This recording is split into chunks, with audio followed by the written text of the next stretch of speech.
ওকে, সবার প্রথমে আমরা একটু দেখি আমাদের যে মার্কস ডিস্ট্রিবিউশনটাতে কি ধরনের চেঞ্জ আসছে। ঠিক আছে, আমি যদি মার্কস ডিস্ট্রিবিউশনটার দিকে তাকাই, ফন্টগুলো কি বোঝা যায়? হ্যাঁ স্যার। Okay, thank you. আচ্ছা, এটা হচ্ছে আমাদের বিফোর প্যান্ডেমিক, আমাদের আসলে এখনো প্যান্ডেমিক রয়ে গেছে।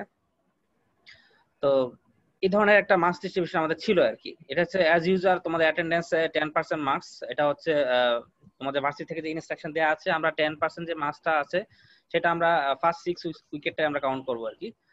তো তারপর হচ্ছে রিপোর্ট এন্ড পারফরমেন্স। এখানে হচ্ছে তোমাদের 10% মার্কস আছে ছিল, আর এটা এখানেও রাখা আছে যে এখন যে নতুন অনলাইন যে ল্যাব সিস্টেম সেখানেও 10% মার্কসই রাখা আছে। তো চেঞ্জ আছে কোথায়? চেঞ্জ আছে হচ্ছে ভাইবা 1-এ, সেখানে 30। তো 30 কেন রাখা হয়েছে? কারণ হচ্ছে ভার্সিটি যে ইনস্ট্রাকশন সেখানে হচ্ছে তোমাদের ফেস টু ফেস ক্লাসের ভিতরে ওয়াইটেজটা বেশি রাখতে বলা হয়েছে। তো যদিও ওখানে ওয়াইটেজটা বেশি রাখা হচ্ছে, কিন্তু ভাইবা 2তেও কিন্তু আমি খুব একটা কম রাখি নাই। ঠিক আছে, তো আমাদের এখানে একটা রিটার্ন ছিল, তোমরা যদি দেখতে পাও। তো রিটার্নটা এখন আমরা বাদ দিয়ে দিয়েছি। তো বাদ দিয়ে দেওয়ার কারণে রিটার্নটাকে আসলে এখানে ডিস্ট্রিবিউট করা দেওয়া হয়েছে আর কি। কিছুটা ভাইবা 1-এ চলে গেছে, কিছুটা ভাইবা 2-তে চলে গেছে। ঠিক আছে, আর সফটওয়্যার প্রজেক্টটা যেটা ছিল সেটাই রাখা আছে, আর হার্ডওয়্যার প্রজেক্টটা একটা রিপ্লেসমেন্ট করা আছে। তো সেগুলো নিয়ে আমরা একটু কথা বলবো আর কি এখন। তাহলে আমি যদি নতুন মার্কস ডিস্ট্রিবিউশনের দিকে যাই, অ্যাটেন্ডেন্স আমি কোনো কথা বলতে চাচ্ছি না। অ্যাটেন্ডেন্সটা অ্যাজ ইউজুয়াল তোমরা যেভাবে ক্লাস করেছে সেভাবে আমরা ইভালুয়েট করব। আর রিপোর্ট এন্ড পারফরমেন্স, এটাও এখানে একটা ইভালুয়েশনের একটা ওয়ে আছে, যেটা হচ্ছে আমরা তোমাদেরকে বিভিন্ন এক্সপেরিমেন্ট গুলার থিওরি এবং হার্ডওয়্যার যে ভিডিও ডেমনস্ট্রেশন গুলো আছে সেগুলো আমরা তোমাদেরকে কিছু স্পেসিফিক ডেটে আমরা আপলোড করে দিব, এবং সেই স্কেডিউলটা কিন্তু আমি গুগল ক্লাসরুমে দিয়ে রাখছি, তোমরা একটু দেখে নিবা সেখান থেকে কবে কোন এক্সপেরিমেন্টটা আপলোড করব এবং কিভাবে কি হবে সেটা আমি আবার একটু পরে তোমাদের সাথে ডিসকাস করতেছি। এখন প্রত্যেকটা এক্সপেরিমেন্ট তোমাদেরকে ভিডিও ডেমনস্ট্রেশন দিব, এর মানে এই না যে তোমরা জাস্ট দেখবা ওখান থেকে এখানে শেষ না, এবং প্রত্যেকটার উপরে রিপোর্ট সাবমিট করতে হবে। তো রিপোর্ট সাবমিশনটা আগের মতোই হবে, যেটা হচ্ছে তোমাদের প্রতিটা গ্রুপ থেকে একটা করে রিপোর্ট আসতো। সো অ্যাজ ইউজুয়াল এখানেও তোমরা প্রত্যেকটা গ্রুপ থেকে একটা করে রিপোর্ট দিবা। হ্যাঁ, এখন প্রশ্ন আসতে পারে যে স্যার আমরা যে রিপোর্ট লিখবো আমাদের ম্যাটেরিয়ালস কোথায়? ম্যাটেরিয়ালস আছে, সেটা হচ্ছে তোমাদের ল্যাব ম্যানুয়াল তো সবার কাছে আছে। সেকেন্ড হচ্ছে আমরা যে ভিডিও ডেমনস্ট্রেশন গুলো এমন ভাবে করেছি যে সেখানে একটা এক্সপেরিমেন্টে রিপোর্ট কমপ্লিট করার জন্য যতটুকু ডাটা দরকার ততটুকু ডাটা তোমাদেরকে প্রোভাইড করা হবে ভিডিও ডেমনস্ট্রেশন থেকে, তোমরা সেগুলো কপি করে নিবা। স্যার একটু ইন্টারফেয়ার করতে পারি স্যার? হ্যাঁ, বলো। স্যার আসলে ল্যাব ম্যানুয়ালটা যদি একটু স্যার আমাদের ক্লাসরুম গুলোতে আপলোড দিয়ে দেওয়া হতো তাহলে ভালো হতো, কারণ স্যার আমরা যারা মানে বাইরে চলে এসেছি স্যার, হুট করে চলে আসার কারণে সবগুলো এলিমেন্ট নিয়ে আসতে পারি নাই স্যার। শিওর শিওর, তো ওটা দিয়ে দিব, তাহলে ওটা দিয়ে দিব। আর তাছাড়া তোমাদের যে ভার্সিটির যে ওয়েবসাইট সেখানেও তোমরা পাবা, ওকে স্যার, off.edu থ্যাংক তে ইউ। তোমরা আজকেই পাবা। আর আমি হয়তো এই ক্লাসটা শেষ করার পর আমি ল্যাব ম্যানুয়ালটা তোমাদেরকে দিয়ে দিব। আর কোনো কিছু আছে? আচ্ছা, ঠিক আছে। তারপরে যেটা আছে সেটা হচ্ছে যে থিওরি। থিওরিটা একে তো তোমাদেরকে হচ্ছে ওখানে ভিডিও ডেমনস্ট্রেশনে একটা আলাদা করে থিওরি পার্ট থাকবে, এবং সেটার পর আমরা আলাদা আরেকটা ক্লাস নিব। সেটা গেল। এখন ভাইবা 1 হচ্ছে তোমরা যেটা অলরেডি কমপ্লিট করে ফেলছো, সেখানে ছিল 15% মার্কস, সেটাকে আমরা এখানে ডাবল করে দিছি। ঠিক আছে, এখন অনেকের কোশ্চেন থাকবে যে স্যার আমরা আগেরটাতে হয়তো অনেকের খারাপ হয়েছে, কিন্তু ওটাকে যদি আমাদের ডাবল হয়ে যায় আমাদের অনেক সমস্যা হবে। এবং সেই সমস্যাগুলোকে ওভারকাম করার জন্যই কিন্তু ভাইবা 2টাকে আমি এখানে 15-এর জায়গায় 20 করে দিছি। শুধু তাই না, এখানে একটা রিপোর্ট রাইটিং এর একটা ব্যবস্থা আছে। তো এখানে ভালো করার সম্ভাবনা খুবই বেশি। তাছাড়া স্যার সফটওয়্যার, ভাইবা ওয়ানের রেজাল্টটা কি দেওয়া মানে আবার দিয়ে দেওয়া যাবে ক্লাসরুমে? হ্যাঁ দিয়ে দেওয়া অনেকদিন যাবে। আগের কেউ দিব দিব ক্লাসরুমে স্যার আগের মতো স্যার, স্যার আগের মতো দুইটা ভাইবার মার্ক স্যার সেম করে দিলে ভালো হতো স্যার। এখানে 30-30 করে দিতে। 30-30 বা 25-25 করে স্যার 50। এটা এটা আমি চাচ্ছিলাম, কারণ এটা হচ্ছে আমরা আমি তো কোঅর্ডিনেটর, এটা তারপর আমি সব টিচারদের সাথে বসে আমি এটা ফিক্স করেছি এই কারণে। কারণ তোমাদের ভার্সিটি থেকে কিন্তু একটা ইয়ে আছে, তোমাদের একটা ইনস্ট্রাকশন আছে যে তোমাদের ফার্স্ট 6 উইককে বেশি প্রায়োরিটি দেওয়ার জন্য, তাই না? এটা তোমরা জানো কিন্তু। তো সেই ক্ষেত্রে আসলে আমাকে একটু কিছুটা ইনস্ট্রাকশন আসলে মানতে হবে। তো এই কারণে আমরা 30% রাখছি, কিন্তু ভয় পাওয়ার কোনো কারণ নাই। এবং প্রত্যেকটা টিচার এখানে ইন্ডিভিজুয়ালি তার প্রত্যেকটা সেকশনকে এবং তার স্টুডেন্টকে ওনারা ইভালুয়েট করবেন আর কি। তো সমস্যা নাই, কোনো কারণে যদি কারো প্রথম ভাইবাটা খুব বেশি খারাপ হয়ে থাকে ওই স্যারে তাকে কিছু কনসিডারেশন রাখবেন। ব্যাপারটা কনসিডারেশনটা আমি যদি একটু ইন্টারনাল ব্যাপারটা শেয়ার করি, সেটা হচ্ছে এরকম, ধরো কেউ ভাইবা 1 খুব খারাপ করছে, বাট ভাইবা 2 তে সে মানে খুবই ভালো করছে, ধরো 20 তে সে 18, 19, 17 বা 20 তে আউট অফ 20 সে পাইছে, তখন সে যদি ভাইবা 1 খুব খারাপ করে থাকে, সে ভাইবা 2 তে ভালো করছে এবং রিপোর্ট রাইটিং এ সে খুব ভালো করছে, সেই ক্ষেত্রে তাকে এখানে মানে কনসিডারেশনে আনা হবে। তার মানে বোঝা যাবে যে হচ্ছে ভাইবা 1 সে কোনো কারণে সে খারাপ করছে, ওইটা স্যার অ্যাডজাস্ট করে নেবেন, ভয় পাওয়ার কোনো কারণ নাই, ঠিক আছে? বাট এটা আপাতত এখন যেভাবে আছে সেভাবে থাকবে। আর যেহেতু তোমাদের দেখো সফটওয়্যার প্রজেক্ট এবং রিপোর্ট রাইটিং এখানে 30% মার্কস রাখা আছে, সো এখানে আসলে ভালো করার অপরচুনিটি অনেক বেশি, এখানে তোমরা 30-30 পাওয়ার সম্ভাবনা খুব বেশি। সো আসলে এই কারণে ভাইবা 2 তে আমি আসলে ইকুয়াল ওয়েটেজ রাখতে পারতেছি না। ব্যাপারটা কি ক্লিয়ার? জি স্যার। ওকে, এখানে ভালো করার অপরচুনিটি খুবই বেশি, খুবই বেশি। এখন দেখো আগে যেমন তোমাদের হার্ডওয়্যার প্রজেক্টটা যখন তোমাদের এটা কি করতো, মানে তোমরা যদি সিনিয়রদের কাছ থেকে জানো, অনেকের হচ্ছে ধরো মানে 6 মাস ধরে সে কাজ করছে, অনেক স্টুডেন্ট ছিল অনেক সিরিয়াস ছিল, ধরো অনেক ভালো করে কাজ করছে, দেখা গেছে যে যেদিন আমাকে দেখাইতে আসছে ওই দিন কোনোভাবেই সেটা আর কাজ করতেছে না। এখন যদি একটা প্রজেক্ট যদি কোনোভাবে কাজই না করে, মানে টোটালি ওয়ার্কিং না হয়, সেক্ষেত্রে তো তার এখানে সে ফুল মার্কস সে কখনোই পাইতো না, এই 20 মার্কসটা আগে। তো বাকিটা এটার উপরে কিছু প্রেজেন্টেশন, তারপরে ভাইবা টাইবা দিয়ে তারপরে তো সে 20% মার্কস পায় না, হয়তো 10-12 এরকম আসতো। এখন তোমাদের কাছে এই 20% মার্কসটা কিন্তু অনেক বেশি ইজি হয়ে গেছে রিপোর্ট রাইটিং দিয়ে, বোঝা গেছে? আর সফটওয়্যারটা তো তোমরা গ্রুপে সাবমিট করতেছো এবং রিপোর্ট রাইটিংটা তোমরা গ্রুপে একটা করে সাবমিট করবা, মানে এর চেয়ে ফ্লেক্সিবিলিটি দেওয়া আমার মনে হয় এর পক্ষে সম্ভব না আর কি। সবকিছু অনেক বেশি ইজি করে দিছি। যেমন এই দুইটা 30% মার্কস হচ্ছে তোমরা গ্রুপে কন্ট্রিবিউট করবা, সো এখানে কারোর প্রতি উপরে কোনো এক্সট্রা কোনো প্রেসার থাকবে না। গ্রুপে 4 জন থেকে কমপক্ষে 4 জন আসো, ম্যাক্সিমাম 5 জন করে আসো, তোমাদের ওয়ার্কলোডটা সবার কাছে ভাগ হয়ে যাবে। হয়তো এই 30% এর জন্য মাত্র 20%, ম্যাক্সিমাম তোমাকে 25% এফোর্ট দিতে হবে, বাই দ্য ওয়ে। তো সফটওয়্যার প্রজেক্টটা, আচ্ছা আমি একটু ভাইবা 1 এ আসি। ভাইবা 1 তো গেল, তার ভাইবা 2 টা কি হবে? ভাইবা 2 টা যেটা হবে, আমাদের যে রেস্ট অফ দ্য এক্সপেরিমেন্ট আছে, এক্সপেরিমেন্ট নাম্বার 3, 4, 5 এন্ড 9 এন্ড 10, এই 5টা এক্সপেরিমেন্টের উপর আমরা ভাইবা 2 কন্ডাক্ট করব। তো ভাইবা 2 হচ্ছে আমরা ক্লাসরুমে যেভাবে ভাইবা নিতাম ওভাবে ফলো করার চেষ্টা করব। তো আমরা হচ্ছে এটা আবার একসাথে সেন্ট্রালি হবে না, এটা হবে এরকম ভাবে যে তোমরা একইভাবে ওই যে A1 A2 আলাদা আলাদা করে তোমাদের সাথে টাইম নিয়ে নেওয়া হবে। সেই সাথে হচ্ছে আমরা দুজন রেসপেক্টিভ টিচার থাকবো। তো আগের স্টাইলে আমরা একটা ডেটে অনলাইন আমরা ভাইবাটা নিব আর কি, ঠিক আছে? এটা গেল একটা। আর সফটওয়্যার প্রজেক্টটা কি হবে? সফটওয়্যার প্রজেক্টটা হচ্ছে তোমাদের এক্সপেরিমেন্ট নাম্বার 8। হ্যাঁ ভাইবার টুটা আবার বলেন স্যার, এটা তো শোনা যায়নি স্যার, মানে কেটে গেছে। ভাইবা 2টা হচ্ছে তোমাদের এক্সপেরিমেন্ট নাম্বার 3, 4 এন্ড 5। এটা হচ্ছে তোমাদের হার্ডওয়্যার, আর 9 এন্ড 10 দুইটা সফটওয়্যার, টোটাল 5টা এক্সপেরিমেন্টের উপরে তোমাদের ভাইবা 2টা কন্ডাক্ট করা হবে, ঠিক আছে?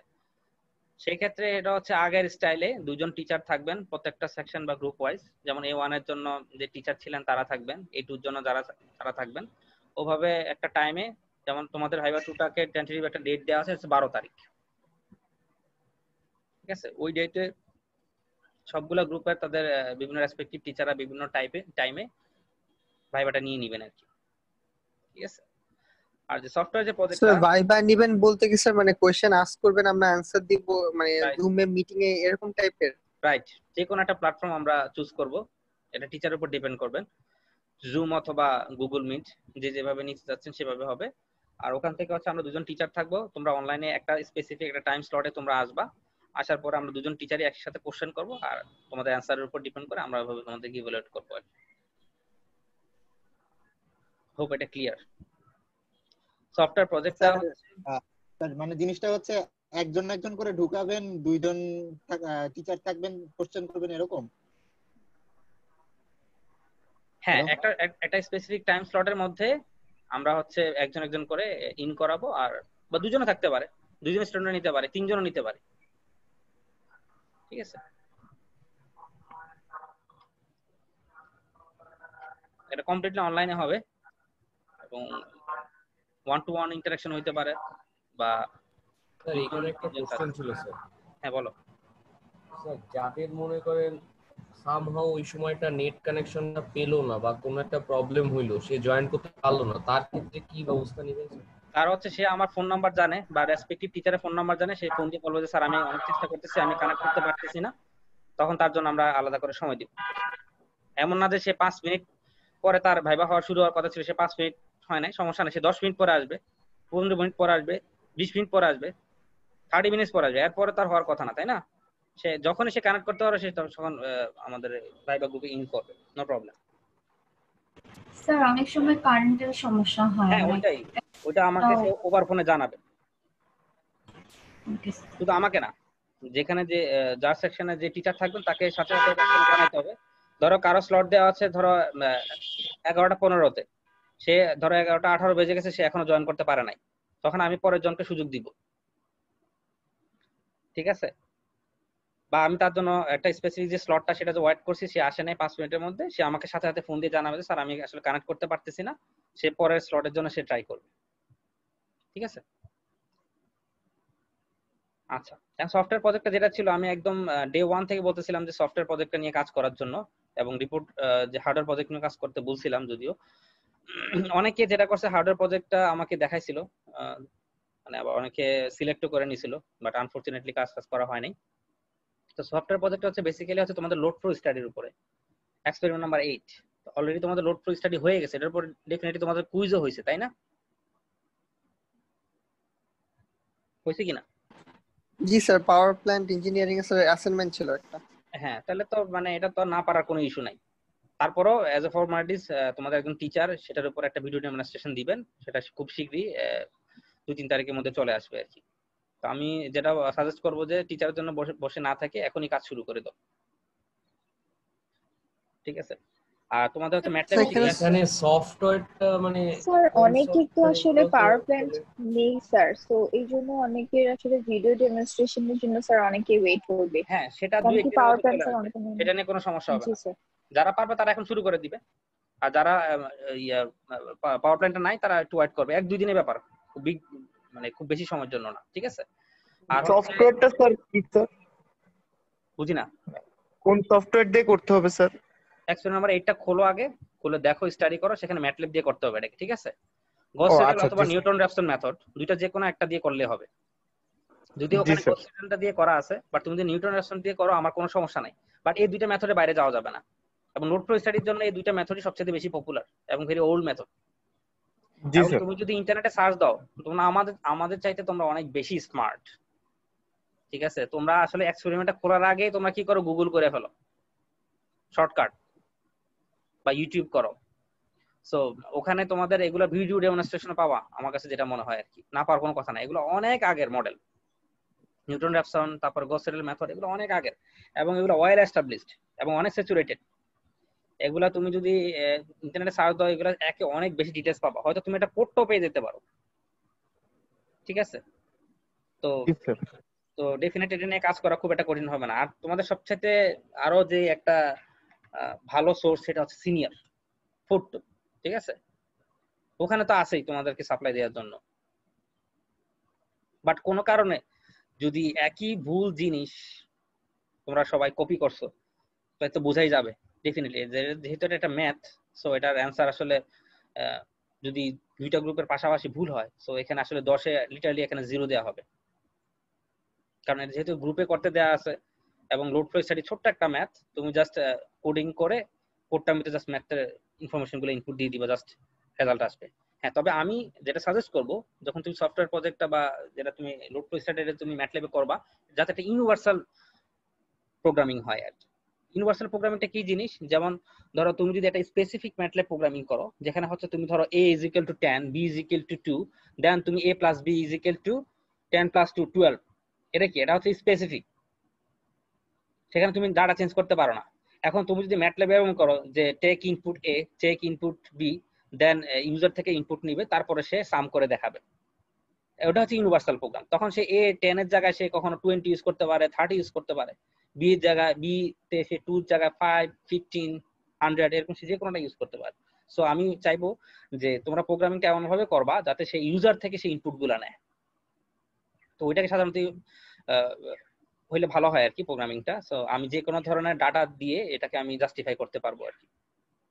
আর তুমি যদি ওখানে ইনপুটটা না রাখো, ইউজার ইনপুট না রাখো, তাহলে ওখান থেকে ডাটা চেঞ্জ করতে একটু ঝামেলা হবে।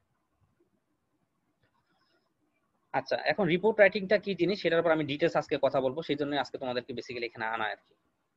সেটা হচ্ছে 20% মার্কস রাখছি। এটা ডেডলাইন গুলো কিন্তু এই ডেডলাইন কিন্তু কোনো চেঞ্জ হবে না, সফটওয়্যার এবং রিপোর্টের কোনো চেঞ্জ হবে না। এটা সফটওয়্যারটা ইচ্ছা করে অনেক বেশি দেরিতে দিয়েছি, এতদিন সময় লাগবে না। আর রিপোর্টটা দিয়েছে হচ্ছে 15 তারিখ। ঠিক আছে, কারণ যেহেতু রিপোর্টের বিষয়টা একটু এক্সপ্লেইন করতেন, লাইক আচ্ছা তাহলে আমি একটা এক্সচেঞ্জ করে দেই তাহলে, ঠিক আছে?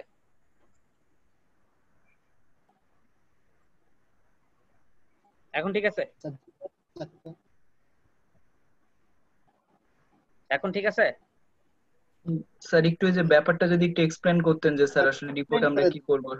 হ্যাঁ হ্যাঁ, আমি তো বললাম রিপোর্টটা এক্সপ্লেইনের কথা বলছো নাকি এক্সটেন্ডের কথা বলছো? আমি তো ভুল শুনছি। স্যার দুইটাই বলা হয়েছে, স্যার দুইটাই বলা হয়েছে। আচ্ছা, আমি পরে বললাম এক্সপ্লেনের কথা স্যার, প্রথমে দুইটাই বলা হয়েছে স্যার। তো আমি জাস্ট এটা এক্সচেঞ্জ করে দিছি, কারণ একই ডেটে দুইটা হয়ে গেলে, কারণ রিপোর্টটা নিয়ে আসো আমাকে ছোট্ট একটা ভাইবা নিতে হবে। দুইটা একই দিনে হলে তোমাদের জন্য অনেক রাশ হয়ে যাবে। ঠিক আছে, সফটওয়্যার প্রজেক্ট করতে খুব সময় লাগবে না। হ্যাঁ, রিপোর্ট রাইটিং এর সময় লাগবে, তোমাকে 2-3 দিন টাইম দিতে হবে। আর রিপোর্ট রাইটিংটার জন্য বেসিক্যালি তোমাদেরকে ডাকা, আমি সেটাই তো বললাম। রিপোর্ট রাইটিং নিয়ে একদম খুব ইলাবোরেট কথা বলবো, আমি অনেক ডিটেইলস কথা বলবো। এ পর্যন্ত কারো কোনো সমস্যা আছে? আপাতত না স্যার। ওকে, ঠিক আছে, তাহলে আমার চলে যাওয়া হচ্ছে তোমাদের এক্সপেরিমেন্ট গুলার যে ডেট গুলা দেওয়া আছে সেগুলো কিভাবে এক্সিকিউট করা হবে। যেমন এক্সপেরিমেন্ট নাম্বার 3, এটা হচ্ছে তোমাদের ভিডিও ডেমনস্ট্রেশন দিবেন হচ্ছে অলরেডি তোমাদের ঋতু ম্যাম এবং হচ্ছে আব্দুল্লাহ স্যার, এই দুজন টিচার এটা ভিডিও ডেমনস্ট্রেশনটা করেছেন। এবং ওই দিন এটা নিয়ে কথা বলবেন হচ্ছে দুজন টিচার থাকবেন, ঋতু ম্যাডাম থাকবেন এবং তোমাদের আব্দুল্লাহ স্যার থাকবেন। এই এক্সপেরিমেন্ট 3 এর ভিডিওটা আপলোড করা হবে 28 তারিখ, এবং ওই দিনই তোমরা এটা যে থিওরি এবং যে হার্ডওয়্যার যে ডেমনস্ট্রেশন সেটা তোমরা ভালো করে দেখবা। 28, 29, 30 3 দিন তোমাদেরকে সময় দেওয়া হচ্ছে। তারপরে 31 তারিখ একটা জুম মিটিং কল করব আজকের মতো, যেখানে সব সেকশনের স্টুডেন্টরা থাকবে। সেখান থেকে হচ্ছে আমরা ছোট করে কিছুটা ব্রিফিং দিব, যদি অলরেডি একবার দেওয়া আছে, তারপর আমরা কিছুটা রিপিট করব। রিপিট করার পরে বেসিক্যালি এই মিটিংটা করা হবে হচ্ছে তোমাদের যে 3 নম্বর যে এক্সপেরিমেন্টের উপর যে ভিডিও ডেমনস্ট্রেশন গুলো দেওয়া আছে সেগুলোতে তোমাদের কোনো সমস্যা আছে কিনা, যেমন তোমার ডাটা বা রিডিং এ কোনো কিছু বুঝতে পারতেছো না বা কোনো ইস্যুস থাকতে পারে, সেগুলো নিয়ে আমরা কথা বলবো। ডেট গুলো মোটামুটি যা আছে সেগুলো ফলো করব, বাট টাইমটা আমরা 1 দিন বা 2 দিন আগে তোমাদের গুগল ক্লাসরুমে আমরা দিয়ে দিব, কোন প্ল্যাটফর্মে হবে এবং লিংক এবং টাইম সবকিছু দেওয়া হবে। একইভাবে এক্সপেরিমেন্ট 4, 5, 8, 9, 10 এভাবে কন্টিনিউ করব। তো 9 and 10 এই দুইটা হচ্ছে সফটওয়্যার এক্সপেরিমেন্ট। সো এটা আমি হোপফুলি যেটা করতে পারি, ভিডিও ডেমনস্ট্রেশন আলাদা করে রেকর্ড না করে আমি সরাসরি তোমাদেরকে এমন জুমেও ক্লাস নিতে পারি, যেমন এটা করব হচ্ছে আমি নিব। সো এই ক্ষেত্রে দেখা গেছে আমি সরাসরি তোমাদেরকে এরকম ক্লাসরুমে ডেকে সেখানে আমি হয়তো তোমাকে পার্ট বাই পার্ট আমি হয়তো স্ক্রিনশট দিয়ে আমি সরাসরি দেখাইতে পারি। আর যদি নাও দেখাই, যদি ভিডিও তোমাদেরকে আপলোড করে দিই, ওটার উপরে আমি আলাদা করে তোমাদের জুম ক্লাস নিব। তো এই ডেটগুলো আমরা ইনশাআল্লাহ ফলো করব। আচ্ছা, তো সফটওয়্যার প্রজেক্টটা ভিডিও ডেমনস্ট্রেশন তোমরা 1 তারিখ পেয়ে যাবে। এইখানে একটা কোশ্চেন ছিল স্যার। হ্যাঁ বলো স্যার, এই যে সফটওয়্যার প্রজেক্ট গুলো স্যার আপনি ক্লাসে এসে না দেখায় ভিডিও আপলোড দিয়ে তারপরে ক্লাসে এসে দেখালে ভালো হবে আমাদের জন্য। হ্যাঁ, আমি তো সেটাই করা আছে। দেখো এখানে ভিডিও আপলোড করা হবে 1 তারিখ, তারপরে 3 তারিখ এটার উপরে তোমাদের যে কি ধরনের আপনি আবার বললেন যে স্যার আপনি চাইলে ক্লাসে এসেও ডাইরেক্ট দেখাতে পারেন ভিডিও আপলোড না করে, তাই আর কি বলতেছিলাম স্যার। ও এক্সপেরিমেন্ট 9, 10 এর কথা বলতেছো? জি স্যার, জি স্যার। আচ্ছা, যদি আমি ক্লাসে এসে দেখাই সেগুলো রেকর্ডিং তো থাকবে, রেকর্ডিং তো গ্রুপে দিয়ে দিব। ঠিক আছে স্যার, তারপরেও স্যার যদি আগে থেকে একটা ভিডিও দিতেন তারপরে ক্লাস করে নিলে তাহলে ভালো হতো স্যার। আচ্ছা ঠিক আছে, ভিডিও দিয়ে দিব, আগে থেকে ভিডিও দিব। তারপরে আবার তোমাদের জন্য একটা মিটিং ডাকবো, সেখানে ভিডিও বুঝতে কারো কোনো সমস্যা আছে কিনা সেটা নিয়ে আমরা কথা বলবো। ওকে, এই পর্যন্ত কারো কোনো কোশ্চেন আছে? ওকে, যদি না থাকে আমি আসলে মেইন যে আমাদের ইম্পর্টেন্ট যে ইস্যুটা সেটা হচ্ছে আমাদের রিপোর্ট রাইটিং, তাই না? রিপোর্ট রাইটিং এ চলে যাব।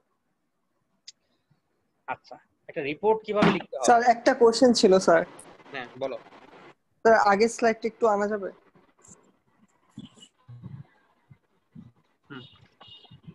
স্যার এখানে স্যার এক্সপেরিমেন্ট 9, 10 তারপর হচ্ছে 4 নাম্বার স্যার, সবগুলো তো স্যার একই ডেটে আপলোড হচ্ছে।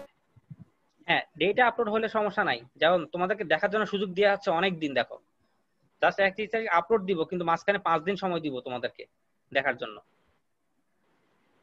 আপলোড ডেট নিয়ে কোনো ইস্যু না, ইস্যু হচ্ছে তোমাদেরকে ভিডিও ডেমনস্ট্রেশন আগে কতদিন সময় দিচ্ছি তোমাদেরকে দেখার জন্য। জি স্যার। ক্লিয়ার? এমন না যে ধরো 31 তারিখ আপলোড দিয়ে আমি 1 তারিখ ক্লাস নিচ্ছি, এমন না, এমন কোনোটাই হবে না, কোনোটাই হচ্ছে না। ঠিক আছে, কমপক্ষে 2 দিন করে সময় দেওয়া হচ্ছে,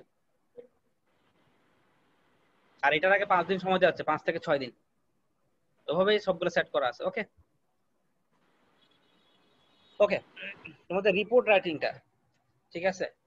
আচ্ছা, রিপোর্ট রাইটিংটা কিরকম হবে? এখানে এই ম্যাটেরিয়ালসটা আমি আপলোড করে রাখছি, এইটা আপলোড করা আছে এবং আর একটা স্যাম্পল আপলোড করা আছে। ঠিক আছে, এই স্যাম্পলটা আপলোড করা আছে। তো আমি স্যাম্পলে যাওয়ার আগে আমি আগে বলে দেই যে আসলে কিভাবে অ্যাপ্রোচ করতে হবে। তো এটা হচ্ছে এই simple approach to right thesis. Thesis এবং রিপোর্ট রাইটিং অলমোস্ট সেম জিনিস, হ্যাঁ, তবে দুইটার আউটকাম ডিফারেন্ট। ঠিক আছে, রিপোর্ট হচ্ছে ছোট্ট পরিসরে, আর থিসিস হচ্ছে অনেক বড় পরিসরে। থিসিসের ভিতরে একটা রিসার্চ থাকবে এবং রিসার্চের একটা আউটকাম থাকবে। থিসিসের কাজগুলো হচ্ছে সম্পূর্ণ নিজের, থিসিসের A to Z হচ্ছে সম্পূর্ণ নিজের, কিন্তু রিপোর্টার হচ্ছে জিনিসটা হচ্ছে অন্য জায়গা থেকে ধার করে আনা, কিন্তু দুইটা রাইটিং স্টাইল অলমোস্ট সেম। হ্যাঁ, তবে থিসিসের যেমন পেজ লিমিট গুলো যদি দেখো, যেমন তোমার ইন্ট্রোডাকশন যদি তুমি লেখো 5 থেকে মিনিমাম 5 পেজ তোমাকে লিখতে হবে, না হলে এটা থিসিসের মধ্যে কনসিডার করা হবে না। সেই ক্ষেত্রে রিপোর্টটা তোমাকে 5 পেজ লিখতে হবে না, রিপোর্টটা লিখতে হবে maximum 2 page, maximum 2 page, minimum 2 page রিপোর্টের জন্য। আমার ক্ষেত্রে চাইলে আরো অন্য ক্ষেত্রে বেশি লিখতে পারো, বাট আমি আজকে বেশি প্রেফার করতেছি না। বাকিগুলো তো আছে, দেখো তুমি দেখো তাহলে দেখো যে এখানে যেমন রিটার্স এর রিপোর্ট থেকে মিনিমাম 8 পেজ লিখতে হবে। হ্যাঁ, ম্যাক্সিমাম তুমি 20 পেজ পর্যন্ত যাইতে পারো। তারপর যেমন মেথোডোলজি ম্যাক্সিমাম 30 পেজ পর্যন্ত হতে পারে, কিন্তু আমার জন্য এত না। ঠিক আছে, এখন একটা থিসিসের মতো একটা রিপোর্টের ভিতরে তোমাকে প্রথমে অ্যাবস্ট্রাক্ট থাকতে হবে। অ্যাবস্ট্রাক্টটা কি জিনিস সেটা অলরেডি তোমরা সবাই জানো। অ্যাবস্ট্রাক্টটা হচ্ছে একটা থিসিস বা একটা রিপোর্ট রাইটিং এর ভিতরে তোমার যে কন্ট্রিবিউশনটা থাকবে সেই জিনিসগুলোকে তুমি অল্প অল্প করে তুমি লিখবা।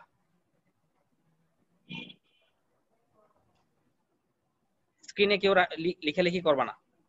সুরজিৎ,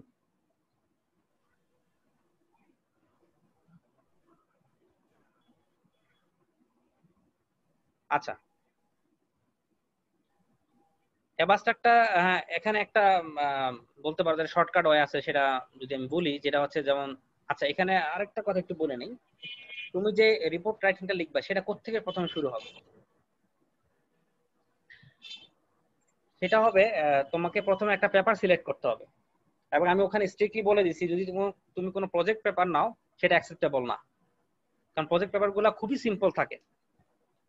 তাহলে বলতে পারো স্যার তাহলে আমাদেরকে কেন প্রজেক্ট দিতেন, হার্ডওয়্যার প্রজেক্ট? কারণ দিতাম হচ্ছে প্রজেক্টের পেপারটা এবং তার আইডিয়াটা এবং ওয়ার্কিং প্রিন্সিপাল খুবই সিম্পল থাকে, কিন্তু এর ইমপ্লিমেন্টেশনে যেটা হার্ডওয়্যার ইমপ্লিমেন্ট করতে যাও সেখানে তোমাকে এফোর্ট দিতে হয়।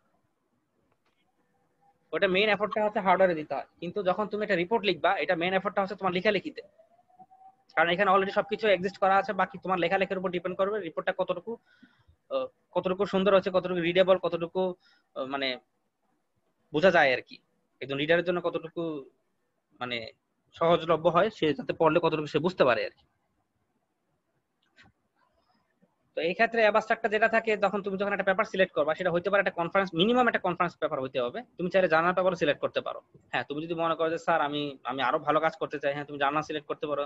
এখন শুধু সিলেক্ট করলে হবে না, ওই জার্নাল পেপার তোমাকে বুঝতে হবে।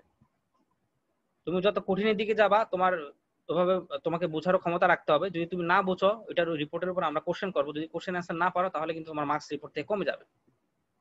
তো প্রথম কাজ হচ্ছে তুমি IEEE অথবা LCBR অথবা স্প্রিঞ্জার এইভাবে এরকম খুব ভালো যে কনফারেন্স গুলো হয় ওদের আন্ডারে বা ওদের আন্ডারে যে ভালো জার্নাল গুলো হয় সেগুলো তোমাকে সিলেক্ট করতে হবে, এবং এগুলা কোনোটাই 2005 সালের কম হইতে পারবে না, 2005 সালে পুরনো হইতে পারবে না। আমি প্রেফার করি 2015 সাল এবং তারপর থেকে হলে ভালো হয়, 2015 থেকে 2019। ঠিক আছে, তো সেটা তুমি যেটা করতে পারো যে স্যার আমরা পেপারগুলো ডাউনলোড করবো কিভাবে। হ্যাঁ, খুব রিসেন্ট পেপারগুলা যেগুলা খুবই একদম নতুন সেগুলা কিন্তু তোমরা ডাউনলোড কোনো অ্যাক্সেস পাবা না। তো সেটা কি কি করবা, তুমি গুগলে চলে যাবা,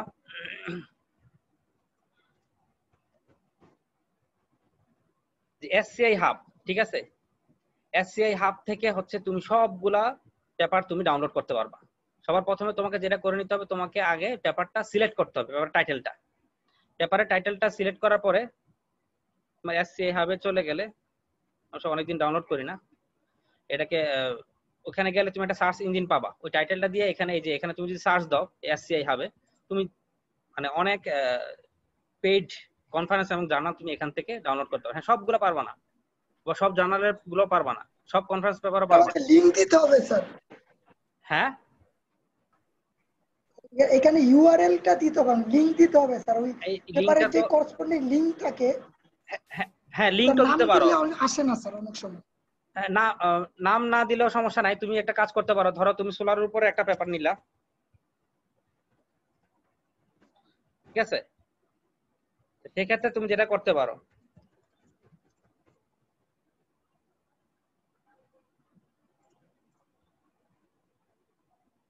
যেমন তুমি এটাকে যদি কপি পেস্ট করার পরে ওখানে যদি না আসে, যেখানে যেটা তোমার এখানে দেখে ইউআরএলটা আছে, এখানে মানে টাকি মনে কথা বলতেছিল তাই না স্যার? এখানে যে ডিওআই এই নাম্বারটা স্যার ওইখানে দিতে হয়। তোমরা ডিও নাম্বার দিলে হবে না, এখানে সরাসরি এটা লিংকটা দিতে হবে, করসপন্ডিং ইউআরএলটা দিলে সবচেয়ে ভালো কাজ করে। ইউআরএলটা নিয়ে এখানে কপি পেস্ট করে দিবা, সে ওখান থেকে ইয়েটা দেখাবে বাইপাস করে, ঠিক আছে। এটা অলরেডি তোমরা জানো, এটা ডাউনলোড করা নিয়ে আমার মনে হয় আরো সমস্যা হবে। এসএ হাব আছে, এসএ হাব ছাড়া আরো অনেক কিছু আছে।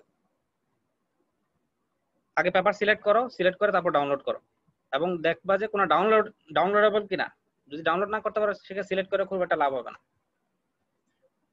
ওকে, তো অ্যাবাস্ট্রাক্টটা তুমি যে পেপারটা আছে সেখান থেকে তুমি নিতে পারো, বাট আমি চাইবো যে যেমন এখানে আমি যদি একটা এটা এসসিবি এর একটা পেপার, সেখানে তার অ্যাবাস্ট্রাক্টটা আছে, তো অ্যাবাস্ট্রাক্টের একটা ওয়ার্ড লিমিট আছে, সাধারণত ম্যাক্সিমাম 250 পেজে পেপার করা হয়, এর বেশি 250 পেজের বেশি লেখা উচিত হবে না। তো এখান থেকে পুরোটা কপি পেস্ট করা ঠিক হবে না, এখান থেকে পরে তুমি যা বুঝতে পারছো সেটা নিজ ভাষায় লিখতে হবে অথবা প্যারাফ্রেজিং করে লিখতে হবে। হুবহু কপি পেস্ট করলে কিন্তু মার্কস কমে যাবে, কারণ যখন তুমি সাবমিট করবা তুমি তোমার রিপোর্ট প্লাস যে রেফারেন্স পেপার যেটা নিয়ে তুমি কাজ করছো সেটা অবশ্যই দুইটা একসাথে সাবমিট করতে হবে। তো আমার কাছে দুইটা পেপারই থাকবে, যেটার উপর তুমি কাজ করছো এবং যে রিপোর্টটা তুমি নিজে লিখছো। তো ওখানে কপি পেস্ট করার কোনো অপশন নাই, এটাকে পুরোটা নিজে পড়বা ভালো করে, পড়ার পরে তারপর তুমি নিজের ভাষায় লিখবা অথবা তুমি প্যারাফ্রেজিং করে লিখতে পারো, আপ টু ইউ। ঠিক আছে, আচ্ছা স্যার সাইটেশনের প্রতিটা পেপারের পিডিএফ আপনাকে আলাদা পাঠাতে হবে স্যার? না, সাইটেশনের জন্য না, সাইটেশন যেগুলো থাকবে আমরা সাইট করে দিব স্যার, সাইটেশনটা একটু পরে আসি আমরা, আমি তো রেফারেন্সে দিয়ে দিব স্যার, সাইটেশনটা পরে আসি, সাইটেশনটা আমি পরে আসি, আমি সবগুলা আমি বললাম তো সবগুলা কভার করব আমি, ঠিক আছে। তো এরপরে অ্যাবস্ট্রাক্টে পরে আমি চলে যাই হচ্ছে চ্যাপ্টার 1, এখানে ইন্ট্রোডাকশন আমি 4টা পয়েন্ট আমি অবশ্যই এখানে থাকতে হবে, ঠিক আছে। এটা হেডিং, এই সাব হেডিং এগুলা, প্রথমটা হবে ব্যাকগ্রাউন্ড, তারপর হচ্ছে প্রবলেম স্টেটমেন্ট, তারপর হবে তার অবজেক্টিভ অর গোল, তারপর হচ্ছে স্কোপ আর লিমিটেশনস। এই 4টা পয়েন্ট এই ইন্ট্রোডাকশন চ্যাপ্টার 1 এ অবশ্যই থাকতে হবে, ঠিক আছে। এখন ব্যাকগ্রাউন্ডটা কি জিনিস? ব্যাকগ্রাউন্ডটা হচ্ছে তুমি যে প্রবলেমটা যা ইস্যুটা, মানে বেসিক্যালি তুমি যেহেতু রিসার্চ করতেছো না, ফাইন, বাট তুমি যে পেপারটা, যেমন এখানে রেফারেন্স যে পেপারটা, এটা যদি একটু ডিফিকাল্ট হবে তোমাদের জন্য বোঝার জন্য। যেমন সে একটা ইলেকট্রিক ভেহিকলকে দিয়ে একটা পাওয়ার সিস্টেমের পাওয়ার কোয়ালিটি কিভাবে ডেভেলপ করা যায় সেটার উপর কাজ করা আছে।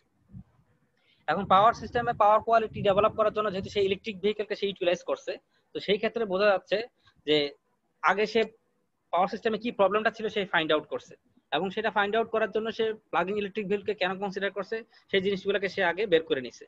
সো তুমি যখন ইন্ট্রোডাকশনে চলে যাবা, যেমন ব্যাকগ্রাউন্ড অফ দ্য স্টাডি, তখন তোমার যে সিস্টেমে যে প্রবলেমটা এক্সিস্ট করতেছে সেটা তোমাকে ফাইন্ড আউট করতে হবে, এবং সেটা পেয়ে যাবা এই রেফারেন্স পেপারে ইন্ট্রোডাকশনটা তুমি পড়লেই, প্রথম কয়েকটা লাইন পড়লে তুমি পেয়ে যাবা। এখানেই মোটামুটি এখান থেকে এতটুকু পর্যন্ত তুমি পেয়ে যাবা, এটার সাথে অনেক মিল আছে।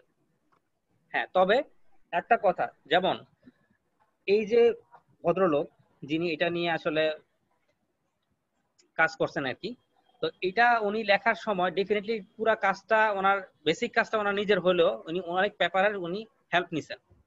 তেমনি ভাবে তুমি যখন একটা স্পেসিফিক পেপার তুমি সিলেক্ট করবা, সেটাকে তুমি বুঝতে হলে তোমাকে আরো কয়েকটা পেপার তোমাকে পড়তে হবে, ঠিক আছে? সো তুমি যখন ইন্ট্রোডাকশনের ব্যাকগ্রাউন্ডটা তুমি লিখবা, ব্যাকগ্রাউন্ড অফ দ্য স্টাডি এই জিনিসটা তুমি লিখবা, তখন তুমি শুধু একটা পেপার থেকে হুবহু কপি পেস্ট তুমি করতে পারবা না।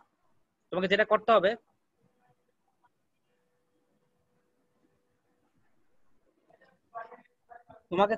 হবে, সেটা হচ্ছে আরো দু একটা পেপার পরে তুমি যেটা বুঝলা সেইভাবে তুমি লিখবা। বারবার বলতেছি, কোথাও থেকে কোনো কিছু কপি পেস্ট করা যাবে না। তুমি ওই পেপারটা যদি ভালো করে না বুঝো, ওইখানে যে সাইটেশন গুলা, যে রেফারেন্স গুলা দেওয়া আছে, সেখান থেকে তুমি আরো কয়েকটা পেপার তুমি ডাউনলোড করো, করার পরে তুমি যা বুঝতেছো সেটাই তুমি লিখো, কোনো সমস্যা নাই। এবং খুব বেশি মাত্র 2 পেজ, এবং একটা রিপোর্টের মধ্যে 5টা চ্যাপ্টার থাকবে। সো 5টা চ্যাপ্টারের ভিতরে 5 জন ডেফিনেটলি তোমরা ভাগ করে নিবে, গ্রুপে সাবমিট করতেছো। সো একটা রিপোর্টের একটা চ্যাপ্টার লেখার জন্য তোমাকে কম মানে একদিনে বেশি সময় দিতে হবে না, বড় জোর 2 দিন, ঠিক আছে? সো ওই ক্ষেত্রে একটা গ্রুপে একটা রিপোর্ট সাবমিট করবা, সো ওই ক্ষেত্রে কপি পেস্ট করলে কিন্তু যত কপি পেস্ট করবা তত মার্কস তোমার কমে যাবে, এবং এখানে অনেক বেশি মার্কস, 20% মার্কস পাওয়া খুব ইজি, আবার ওখানে খারাপ করাও খুব ইজি যদি কাজ না করো, ঠিক আছে? আচ্ছা, এরপরে চলে যাওয়া হচ্ছে প্রবলেম স্টেটমেন্টে। প্রবলেম স্টেটমেন্টটা হচ্ছে এরকম যে তোমার এই যে প্রবলেমটা, ঠিক আছে, এই যে তুমি যে প্রবলেমটা তুমি সর্ট আউট করছো, সেই প্রবলেমটাকে সলভ করার জন্য তোমাকে কি কি কাজ করতে হবে। এবং শুধু তাই না, তুমি যে কাজগুলো করতেছো এগুলো তো তোমাকে একদম মানে এমনি এমনি করলে তো হবে না। একটা প্রবলেম আছে, সেটা কিন্তু সলভ করবা, সেই সলভ করলে আসলে সেটা থেকে কোনো বেনিফিট আসবে কিনা, যে তুমি যে একটা রিসার্চ পেপার লিখতেছো বা কেউ যেটা রিসার্চ করতেছে সেখান থেকে যে সেই প্রবলেমটা সে ফাইন্ড আউট করছে এবং সেটা সলিউশন নিয়ে কাজ করতেছে, সেটা যদি কোনো কোম্পানিকে বা কোনো সোসাইটিতে কোনো বেনিফিট না আসে, তাহলে এই প্রবলেম সলভ করার কোনো মানে হয় না। তো ওখানে তোমাকে ক্লিয়ারলি বলে দিতে হবে তোমাকে প্রবলেমটা কিভাবে তুমি সলভ করবা, এবং সলভ করার পরে কি কি ধরনের বেনিফিট আসবে, সেখানে প্রবলেম স্টেটমেন্টে জিনিসগুলো তুমি উল্লেখ করবা, এবং এই জিনিসগুলো অনেক বেশি ডিটেইলস এখানে বলা আছে। তারপর আবার এখানেও বলা আছে, এটা অলরেডি গুগল ক্লাসরুমে দেওয়া আছে, এটা পেয়ে যাবা। এবং এই জিনিসগুলো পাবা কোথায়? এই জিনিসগুলো পাওয়া হচ্ছে তোমার এই ইন্ট্রোডাকশনের প্রথম দিকে পাবা, যেখানে এখান থেকে ওদের হচ্ছে লিটারেচার রিভিউটা শুরু হয়েছে, ঠিক আছে? তো এই পর্যন্ত মোটামুটি এই জিনিসগুলো পেয়ে যাবা। এখন দেখো এখানে লেখালেখি কম, এই লেখা দিয়ে তুমি 2 পেজ কভার করতে পারবা না। তোমাকে যদি 2 পেজ কভার করতে হয়, তো তোমাকে অবশ্যই আরো কয়েকটা পেপারে তোমাকে হেল্প নিতে হবে। শুধু তাই না, ইন্ট্রোডাকশনের মধ্যে তোমাকে কি দিতে হবে, ইন্ট্রোডাকশনের মধ্যে তোমাকে আরেকটা পয়েন্ট আছে, সেটা হচ্ছে গোল বা অবজেক্টিভ। তো গোল বা অবজেক্টিভটা কি জিনিস? গোলটা অবজেক্টিভ হচ্ছে তুমি যে রেফারেন্স পেপারটা নিছো, এই রেফারেন্স পেপার শেষের দিকে হচ্ছে তুমি এই পেপারটা আসলে মেইন অবজেক্টিভ কি সেটা নিয়ে সে কথা বলবে। মানে এখান থেকে মোটামুটি এই পেপারটা আমি যদি বলি, এই পেপারটা মোটামুটি এখান থেকে শুরু হবে। গোল বা অবজেক্টিভটা কি জিনিস? এটা হচ্ছে এই যে পেপারটা নিয়ে সে কাজ করতেছে, তোমার মেইন টার্গেটটা কি, তুমি কি করতে যাচ্ছ, সেটা হচ্ছে তোমার গোল বা অবজেক্টিভ।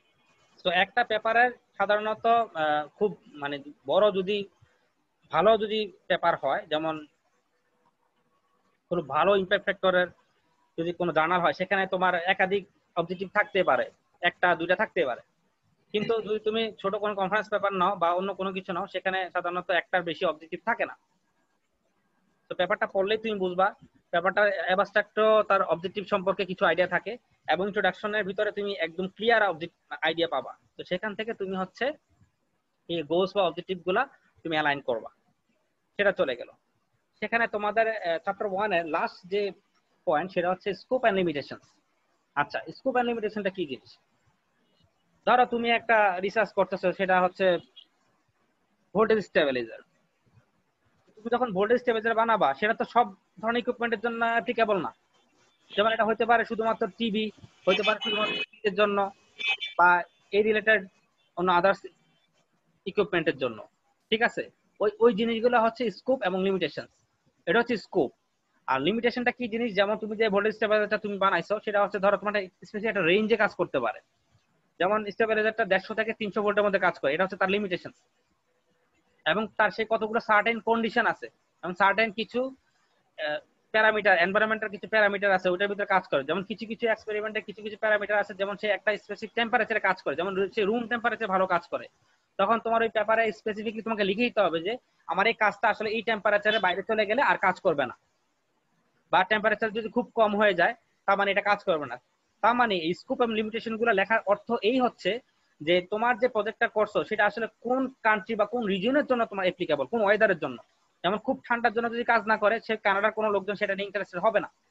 যেমন খুব গরমে যদি কাজ না করে সেখানে যেখানে ডেজার্ট আছে সেখানে এটা নিয়ে ওরা কাজ করে খুব মজা পাবে না, তারাও ইন্টারেস্টেড হবে না। সেটা যদি এরকম আমাদের মতো যে কান্ট্রি ওয়েদার সেটার জন্য কাজ করে এবং এই দেশের মানুষই বেশি ইন্টারেস্টেড হবে। সো স্কোপ এবং লিমিটেশনটা এটার জন্য খুব ইম্পর্টেন্ট। এবং এটাও তুমি তোমার পেপারটাতে তুমি যে রেফারেন্স যে পেপারটা যে কাজ করবে সেটার মধ্যে তুমি পেয়ে যাবা। ঠিক আছে, তো সেখানে অনেক কিছুই তোমার যে স্কোপ এন্ড লিমিটেশনসটা সেটা তুমি অনেক কিছু পেয়ে যাবা হচ্ছে সিস্টেম ডেসক্রিপশনের উপরে। ইন্ট্রোডাকশনের পরে যে সিস্টেম ডেসক্রিপশন আছে সেখানে তুমি পাবা।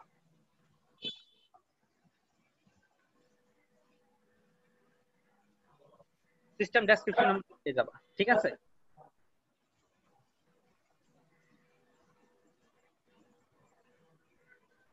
আচ্ছা তারপর আসে হচ্ছে লিটারেচার রিভিউ। লিটারেচার রিভিউটা কি জিনিস? লিটারেচার রিভিউটা হচ্ছে ধরো একজন লোক যখন একটা কাজ করতেছে সে তো একদমই কাজটা নতুন না, এর কিছু কাজ আগে হইছে, তারও আগে হইছে, তারও আগে হইছে, এবং কেউ একজন প্রথম এটা আবিষ্কার করছে, তারপরে থেকে ডেভেলপমেন্ট হচ্ছে এবং তুমি এটা আরো ফার্দার ডেভেলপমেন্ট করতে যাচ্ছ। তো দ্যাট মিনস এই কাজটা সম্পূর্ণ তোমার নিজের না, সে যে আগে যে কাজগুলা করছে, হ্যাঁ, তো ওই কাজগুলা ধারাবাহিকতাগুলা তোমাকে এখানে লিখে আসতে হবে একটা পয়েন্টের পর একটা পয়েন্ট, এবং প্রত্যেকটা পয়েন্ট তুমি উল্লেখ করার পরে তখন তুমি বলবা যে মিস্টার এ এই কাজটা করছেন, মিস্টার বি এই কাজটা করছেন, মিস্টার সি এই কাজটা করছেন, কিন্তু তারা কখনো এই কাজগুলাকে এভাবে করতে পারেন নাই। এবং ওনার মিস্টার এ এর কাজটাতে এই ধরনের ল্যাকিংস আছে, মিস্টার বি এর কাজটাতে এই ধরনের ল্যাকিংস আছে, মিস্টার সি এর কাজটাতে এই ধরনের ল্যাকিংস আছে। সো আমি এমন একটা কাজ করতে যাচ্ছি যেখানে এ বি সি যে তিনজন ব্যক্তি আছেন তাদের কাজগুলার হচ্ছে লিমিটেশন গুলা বা যে ল্যাকিংস গুলা ছিল সেগুলো আমি ওভারকাম করার চেষ্টা করতেছি। এই কারণে তোমার কাজটা ইম্পর্টেন্ট এবং এটা বেনিফিশিয়াল কোনো কোম্পানির জন্য বা সোসাইটির জন্য। ঠিক আছে, এখন এই রেফারেন্সিংটা যখন তুমি করতে যাবা তখন তোমাকে শুধু একটা পেপার দিয়ে হবে না, এখানে তোমাকে এই রিলেটেড, এই টপিক রিলেটেড, এই যে টাইটেল রিলেটেড বা এই যে টপিকটা সেটা নিয়ে তুমি সার্চ দিলে আরো অনেকগুলো তুমি পেয়ে যাবা। তো তুমি, আমি প্রেফার করতেছি, ওখানে বলা ছিল হচ্ছে মিনিমাম 5টা, আমার মনে হয় এখানে 8-10টা তুমি ইজিলি অ্যাড করতে পারো। কারণ কমপক্ষে, কারণ কি, কারণ দেখো তোমার এইখানে যে পেপারটা সেখানেই তুমি কমপক্ষে এটা অনেকগুলো সাইটেশন আছে। যেমন এখানে দেখো সে নিজেই কতগুলা, সে নিজেই 47টা পেপারে সে এখানে রেফার করছে। ঠিক আছে, এখন তুমি যদি এমন একটা কাজ নিয়ে কাজ করো জার্নাল, সেখানে জার্নালে অনেক বেশি তোমার রেফারেন্সিং করতে হয়। ঠিক আছে, তো ওখান থেকে তুমি অলরেডি 30-40টা তুমি এমনি পেয়ে যাচ্ছ। 30-40টা দেওয়ার দরকার নাই, দিলে পেজ অনেক বড় হয়ে যাবে। তবে হ্যাঁ, এখান থেকে হুবহু কপি পেস্ট করে দিলেও কিন্তু হবে না, কারণ তুমি জানো কিভাবে সাইটেশনটা তোমাকে এখানে পুট করতে হবে। তো তুমি যেখানে কপি পেস্ট দিয়ে দাও, তাহলে তুমি যে আমাকে যে ডক ফাইলটা দিবা সেক্ষেত্রে এটা কপি পেস্টই দেখাবে সেখান থেকে। যেমন এখানে দেখো আমি যখন ক্লিক করছি সে কিন্তু চলে গেছে কিন্তু হচ্ছে এই রেফারেন্সের মধ্যে। তো এইভাবে তোমাকে এটাকে সাজাইতে হবে। ঠিক আছে, তুমি চাইলে এই যে এখান থেকে ক্লিক করে করে এই রেফারেন্সগুলো বের করে সরাসরি এই লিংকে ক্লিক করলে এটা সেখানে চলে যাবে। ওখান থেকে তুমি দেখে আবার ওখানে তুমি সাইটেশনটা করতে পারো। সাইটেশন কিভাবে করবে আমি একটু পরে বলে দিচ্ছি। এটা গেল হচ্ছে আমার লিটারেচার রিভিউ। এরপর আসি হচ্ছে তোমার মেথোডোলজি। মেথোডোলজি জিনিসটা কি জিনিস? মেথোডোলজি হচ্ছে যেই মেথডে বা যে ওয়েতে এই কাজটা করা হবে বা যে সফটওয়্যার এখানে ইউজ করা হচ্ছে, সফটওয়্যারের তাছাড়া বিভিন্ন ধরনের ইকুয়েশন এখানে ইউজ করতে হয়।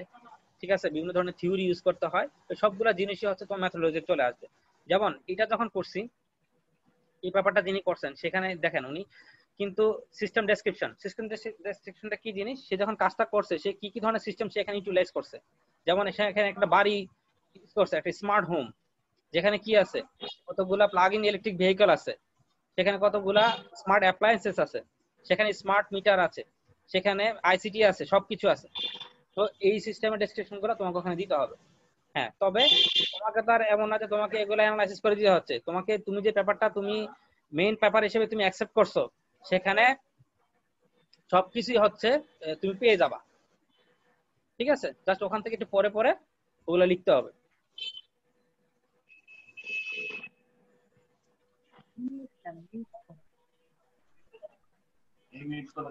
মেথোডোলজি থেকে এখানে সবগুলা জিনিস তোমাকে এখানে ইনক্লুড করতে হবে। হ্যাঁ, তবে মেথোডোলজিটা আমি যদিও বলছি যে 2 পেজেস, তবে অনেক ক্ষেত্রে যেটা দেখা যায় কোনো জার্নাল পেপার যদি তুমি ইউটিলাইজ করো সেখানে মেথোডোলজিটা তোমার 2 পেজে তুমি কভার করতে নাও পারো, সেক্ষেত্রে তোমার মেথোডোলজি 2, 3, 4 পেজ পর্যন্ত হয়।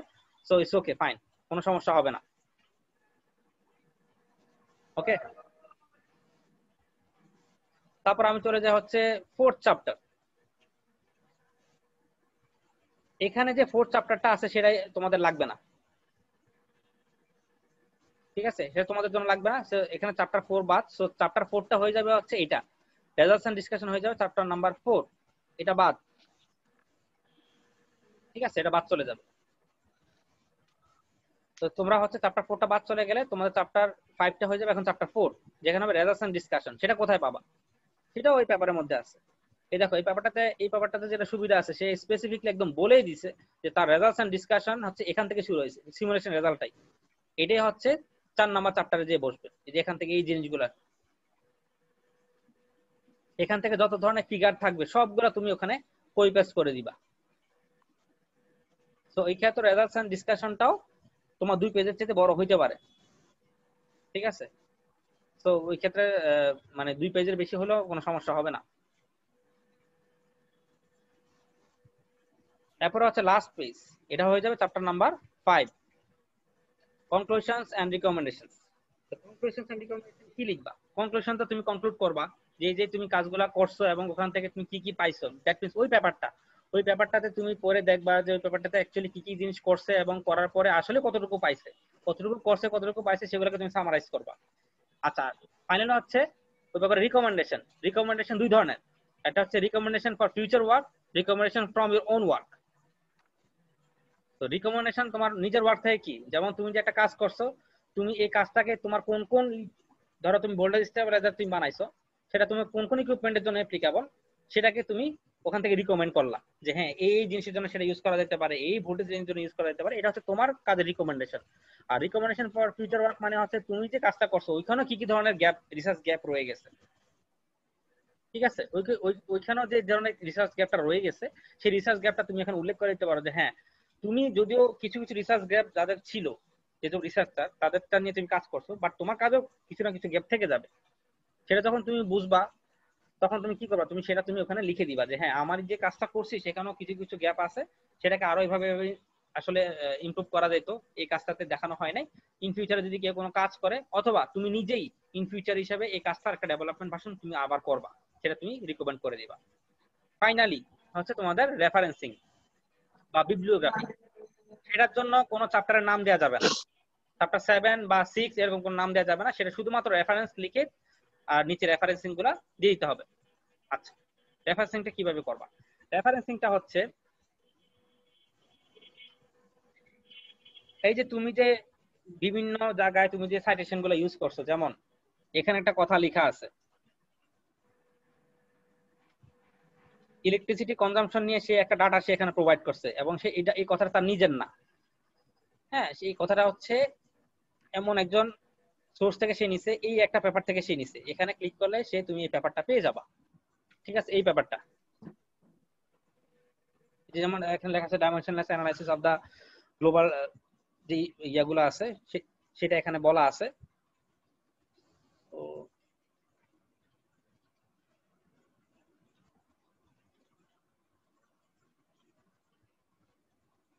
এই যে এই কথাটা তুমি এই সেই রেফারেন্স থেকে নিছে, এটাকে তোমাকে এখানে রেফারেন্সিং করতে হবে।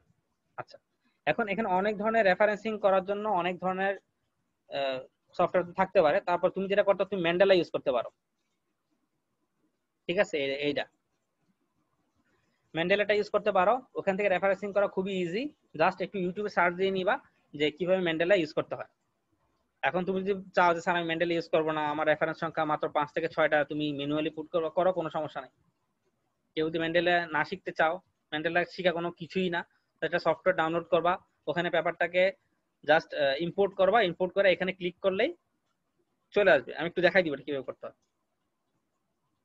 ঠিক আছে? আচ্ছা, তাহলে তোমাদেরকে একটা স্যাম্পল পেপার দেখাই। যেমন আমার এটা হচ্ছে আমার নিজের পেপার, আমার মাস্টার্স থিসিসের পেপার, ঠিক আছে? তো টপ পেজটা কেমন হবে দেখতে? টপ পেজটা হবে এরকম। এখানে তোমার টাইটেল দিবা, তারপরে তোমার নিজের নাম দিবা। এখন গ্রুপে তো তুমি একজন না, গ্রুপে অনেকে আছো, 5 জন থাকতে পারো, 5 জনের নেম এন্ড আইডি সবগুলাই দিবা এখানে। দেওয়ার পরে এই কথাটা লিখবে এখানে, এই thesis submitted in partial fulfilment, এটা না লিখে থিসিস জায়গা জাস্ট রিপোর্ট লিখবা, এবং তোমার কোন ডিগ্রির জন্য লিখবা হচ্ছে ব্যাচেলরের জন্য, ঠিক আছে? বিএসসির জন্য, এবং কোন ডিপার্টমেন্টের আন্ডারে সেটা লিখবা। আচ্ছা, এখানে হচ্ছে এক্সামিনেশন কমিটি, সেখানে কি লিখবা? সেখানে লিখবা হচ্ছে, সেখানে হচ্ছে 2 জন টিচার, যেমন তুমি A1 এর একজন স্টুডেন্ট, তুমি A1 এর আন্ডারে তুমি সাবমিট করবা, সেখানে যে 2 জন টিচার থাকবেন তাদের নাম তুমি উল্লেখ করবা, ঠিক আছে? আর এখানে বাকি জিনিসগুলো, তোমার ন্যাশনালিটি কি, তোমার এর আগের ডিগ্রিটা কি ছিল, এটা এইচএসসি ছিল সেটা লিখবা। এই পয়েন্টটা তোমার আসবে না, স্কলারশিপ তোমার কোনো ডোনর নাই সেটা থাকবে না। এখন তোমার ইনস্টিটিউশনের নাম এবং কোন বছরে কোন মাসে করতেছো সেটা তুমি দিবা, শেষ, ফাইনাল। আর অ্যাকনলেজমেন্টটা হচ্ছে তোমার হচ্ছে একটা থ্যাঙ্কিং একটা পার্ট আর কি। এই কাজটা করার সময় কে কে তোমাকে হেল্প করছে, কি কি ধরনের হেল্প তুমি কার কাছ থেকে পাইছো, এই জিনিসটা তুমি অ্যাকনলেজমেন্টে লিখবা। তুমি যেমন তুমি তোমার টিচারের নাম উল্লেখ করতে পারো, ডেফিনেটলি তোমার টিচারের নাম উল্লেখ করতে হবে, কারণ যেহেতু এই কাজটা আমি তোমাদেরকে সুপারভাইজ করতেছি, তো আমার নাম এবং সাথে আমাদের টিচার থাকবেন তার নাম লিখতে হবে। চাইলে তুমি আমাদের ডিপার্টমেন্টে যে হেড স্যার আছে ওনার নামও লিখতে পারো, ঠিক আছে? আচ্ছা, তারপরে চলে যাবে হচ্ছে পরের পেজটা, অ্যাবস্ট্রাক্ট লিখবা। অ্যাবস্ট্রাক্টের পরে আসবে হচ্ছে তোমাদের যে টেবল অফ কন্টেন্টস, কারণ বিভিন্ন ধরনের চ্যাপ্টারের কোনটা ইন্ট্রোডাকশন কত নম্বর পেজে আছে, ব্যাকগ্রাউন্ডটা কত নম্বর পেজে আছে, হ্যাঁ, রেজাল্ট ডিসকাশন কত নম্বর পেজে, এই জিনিসগুলো। তারপরে হচ্ছে নাম্বার অফ টেবল, যদি তুমি কোনো টেবল ইউজ করে থাকো, এই টেবলগুলো কোনটা কোথায় আছে, এটা একটা টেবলের একটা লিস্ট দিবা। অবশ্যই তুমি অনেকগুলো ফিগার ইউজ করবা, এই ফিগারগুলো কোনটা কত নম্বর পেজে আছে এটা একটা দিতে হবে। আর যদি তুমি কোনো শর্ট ফর্ম ইউজ করে থাকো তার এব্রিভিয়েশন গুলো এখানে দিবা, দিয়ে তারপর তুমি মেইন চ্যাপ্টারে চলে যাবা। দেখো চ্যাপ্টার 1 ইন্ট্রোডাকশন, সেখানে হচ্ছে 1.1 থেকে ব্যাকগ্রাউন্ড অফ দ্য স্টাডি, ঠিক আছে? এটা গেল। তারপরে তোমার এখানে দেখো যে অবজেক্টিভ থাকবে, স্কোপ এন্ড লিমিটেশনস থাকবে। তো এর স্যাম্পল স্যার আমাদের কি ব্যাকগ্রাউন্ড এগুলো মেনশন করতে হবে স্যার? কোনটা? যে ব্যাকগ্রাউন্ড যে পয়েন্টগুলো আপনি দিয়েছেন ইন্ট্রোডাকশনের আন্ডারে, ডেফিনেটলি 4টা পয়েন্ট আমি বললাম থাকতেই হবে, কিন্তু এটা এত বড় হবে না, মাত্র 2 পেজের। জি স্যার। তো খুবই ছোট, যেমন তোমার ব্যাকগ্রাউন্ডটা হবে, তোমার পুরো ব্যাকগ্রাউন্ডটা হবে হয়তো একটু, ঠিক আছে? তারপরে 4টা পয়েন্টে তো অল্প অল্প করে লিখলেই তো তোমার 2 পেজের উপরে চলে যায়, ঠিক আছে? আচ্ছা, তারপরে ধরো চ্যাপ্টার 2 তে চলে গেলা, সেখানে আছে লিটারেচার রিভিউ। লিটারেচার রিভিউ তুমি 2 পেজ লিখলে এনাফ, যেহেতু এটা আমার মাস্টার্সের থিসিসের কাজ ছিল, সেটা অনেক বড়, সো এত বড় তো আমাদের লিখতে হবে না। এরপরে চলে যাওয়া হচ্ছে মেথোডোলজিতে। মেথোডোলজি হচ্ছে ওখান থেকে জাস্ট জিনিসগুলাকে বুঝে বুঝে কপি পেস্ট করবা, হ্যাঁ, কিন্তু এই রেখাগুলা হুবহু তুমি কপি করবে না, ওখান থেকে বুঝে তোমাকে লিখতে হবে। কারণ আমি বারবার করে বলতেছি, এখানে 5টা চ্যাপ্টার 5 জনে ভাগ করে নিবা। সো একটা চ্যাপ্টারের কাজ যদি কেউ একজন একা না করতে পারো, হুবহু কপি পেস্ট করো, তাহলে তোমার পুরো গ্রুপের মার্কস তোমার কমে যাবে। So be careful. তারপরে স্যার মোটামুটি কয় পেজের হবে এটা? মোটামুটি তুমি যদি লেখো 10 পেজ তো হবেই, আর বেশি হতে পারে, হয়তো তুমি নিজে একা লিখতেছো হয়তো 2 পেজ, কারণ 5টা চ্যাপ্টারে তুমি 2 পেজ করে ধরো, 10 পেজ হবে না, কারণ তোমার লাস্টে যে কনক্লুশন এন্ড রিকমেন্ডেশন এটা 1 পেজে হয়ে যায় নরমালি আর কি, মিনিমাম 9 পেজ তো হইতে হবে। আর তুমি যে রেজাল্টস এন্ড ডিসকাশন যেগুলো পাচ্ছ, এই চ্যাপ্টারটা একটু বেশি বড় হবে, সে তার দেখা গেছে তার একারই হয়ে গেছে 4 থেকে 5 পেজ, এটা কোনো সমস্যা হবে না। কিন্তু স্যার ওই যে আমার তো প্রথম কতগুলো পেজ লিখে লাগছে না, টেবিল বা ওই যে আপনার ইন্ডেক্সিং এগুলা করতে হচ্ছে না? ওগুলা কাউন্টের মধ্যে আসতেছে না। তুমি দেখো আমি যখন পেপারটা লিখছিলাম থিসিস বইটা, দেখো এটা এগুলো কিন্তু নাম্বারিং করা হয়নি। জি স্যার। ঠিক আছে, তুমি শুরু করবে হচ্ছে এখান থেকে, যে ইন্ট্রোডাকশন। দেখো এখানে কিন্তু নাম্বার 1 লেখা আছে, দেখতে পাচ্ছ কিনা আমি জানি না, এই যে এখানে দেখো। জি স্যার, দেখতে পাচ্ছি। হ্যাঁ, পেজ নাম্বার 1 শুরু হয়েছে চ্যাপ্টার 1 থেকে। ঠিক আছে, ওখান থেকে কাউন্ট হবে আর কি। ওগুলা তো কিছু না, ওগুলো হচ্ছে তোমার ইন্ডেক্সিং করা আর কি। ইভেন অ্যাবস্ট্রাক্ট এটার ভিতরে আসবে না, মানে নাম্বার অফ পেজের মধ্যে কাউন্ট হবে না। ওইটা ছাড়াই মিনিমাম 9 পেজ হতে হবে, আর ম্যাক্সিমাম 15 পেজেস। আচ্ছা, এগুলা গেল, আমার মনে হয় এগুলা পারবা। চ্যাপ্টার নাম্বার 5 এখানে শেষ। এবার দেখো রেফারেন্সিংটা কিভাবে করছি। আমি এখানে যে রেফারেন্সিংটা করছি হচ্ছে আমেরিকান স্টাইল। আমার ওখানে কাজের রিকোয়ারমেন্ট ছিল আমেরিকান স্টাইলে করতে হবে, সো আমি আমেরিকান স্টাইলে করছি, এটা কোনো সমস্যা না। আর তোমরা যেটা করবা সেটা হচ্ছে IEEE স্টাইল। ঠিক আছে, আচ্ছা, জাস্ট রেফারেন্সিং গুলা দিবা। দেওয়ার পরে তুমি চাইলে এগুলো যে ইয়েগুলো করতে পারো, অ্যাপেন্ডিক্স গুলো দিতে পারো। তুমি যে ধরনের টেবিলটা ইউজ করছো আর যে ধরনের ফিগার গুলো আছে সেগুলো দিতে পারো, যে ধরনের ডাটা গুলো ইউজ করছো সেগুলো দিতে পারো। এগুলো তুমি জাস্ট পেপার থেকে কপি পেস্ট করে দিলে হবে। আমি মনে করি আমি অনেক বেশি ডিটেইলস তোমাদেরকে বলে দিচ্ছি, এখানে আসলে খুব বেশি কনফিউশন থাকার কথা না। এখন আমি চলে যাই, তুমি রেফারেন্সিংটা কিভাবে ইউজ করবা।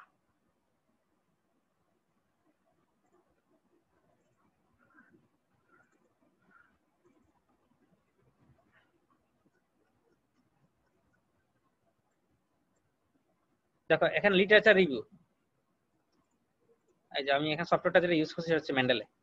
তুমি জাস্ট একটা অ্যাকাউন্ট খুলবা, এই সফটওয়্যারটা ডাউনলোড করবা। ডাউনলোড করার পরে তুমি কি করবা, এখানে জাস্ট রেজিস্ট্রেশন করবা, সবকিছু ফ্রি। হ্যাঁ, তবে অবশ্যই যে অস্টের যে রেজিস্ট্রেশন এটা আছে, ইমেল আইডি আছে, ওইটা ইউজ করবা। ঠিক আছে, আচ্ছা, এটা ইউজ করার পরে তুমি দেখো এখানে কিভাবে তুমি রেফারেন্সিং করবে। এই যে রেফারেন্সিং নামে এখানে ক্লিক করবা। ঠিক আছে, এখান থেকে তুমি এই সবগুলা জিনিস তুমি ইনপুট দিতে পারবা। এখানে আছে কি আমেরিকান স্টাইল, কারণ এখানে ক্লিক করার পরে আমি যে স্টাইলটা ইউজ করছি দেখা দিচ্ছে যে এটা আমেরিকান স্টাইল, বাট তোমরা ইউজ করবে কোনটা, IEEE স্টাইল। ঠিক আছে, এখন আমি যদি এটাকে IEEE টাতে চেঞ্জ করে দিই তাহলে আমার সবগুলো IEEE এখন চেঞ্জ হয়ে যাবে। ঠিক আছে, মেন্ডেলে কিভাবে কাজ করে খুবই সিম্পল। তুমি জাস্ট ধরো এই পেপারটা তুমি ডাউনলোড করলা, এই পেপারটা তুমি এখান থেকে এই রেফারেন্স থেকে তুমি নিলা, এই পেপারের এই রেফারেন্স থেকে তুমি নিছো, যেমন ক্লিক করলে চলে যাবে। খুবই সহজ, তোমাকে কোনো কষ্টই করতে হবে না। ক্লিক করলে এখানে চলে গেছে। তারপর তুমি কি করলা, তোমার মেন্ডেলা তোমার ইনস্টল করা আছে, তো এখানে অলরেডি তোমার একটা প্লাগইন চলে আসবে। তখন মেন্ডেলা আইকনটা তুমি দেখতে পারবা। এখান থেকে তুমি কি করবা, ক্লিক করবা। ক্লিক করলে দেখবা যে এখানে তোমাকে ইম্পোর্ট করতে বলবে। এই যে সাইন ইন করে নিবা। মেন্ডেলাটা অপশনাল, মেন্ডেলাটা এমন না যে তোমাদের মেন্ডেলা ইউজ করতে হবে।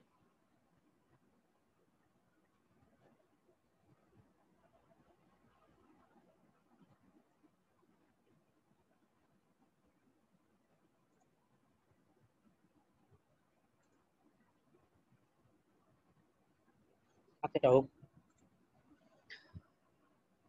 এই যে চলে আসছে। ঠিক আছে,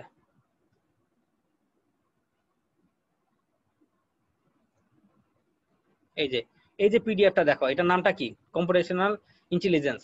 ঠিক আছে, দেখো কম্পিউটেশনাল ইন্টেলিজেন্স, এটাকে সিলেক্ট করবা। সিলেক্ট করার পরে অ্যাড পিডিএফ দরকার নাই, তুমি যখন এই অ্যাড দিবা তখন তোমার এটা লাইব্রেরিতে চলে যাবে, মেন্ডেলাতে আপডেট হয়ে যাবে। এখানে আনার পরে তুমি এখানে সিঙ্কিং দিবা। সিঙ্কিং দিলে এখানে এটা চলে আসবে। অবশ্যই তোমার ইন্টারনেট কানেক্টিভিটি থাকতে হবে। তারপর এটা পেপারে কিভাবে নিয়ে যাবা, যখন তুমি পেপারে নিতে হবে তখন ধরো তুমি পেপারে এই জায়গায় তুমি এটা সাইট করতে যাচ্ছ, তুমি এখানে ক্লিক করবা। ক্লিক করার পরে তুমি রেফারেন্সে চলে যাবা, তারপর কি ইনসার্ট সাইটেশন দিবা, গো টু মেন্ডেলে। এখান থেকে আসলে তোমার যে পেপারটা যেটা কোনটা হয়েছে, ধরো কোন একটা জায়গায় আছে, ধরো এটাই আসলো, এখান থেকে জাস্ট সাইট দিবা, সাইটেশন হয়ে যাবে এখানে।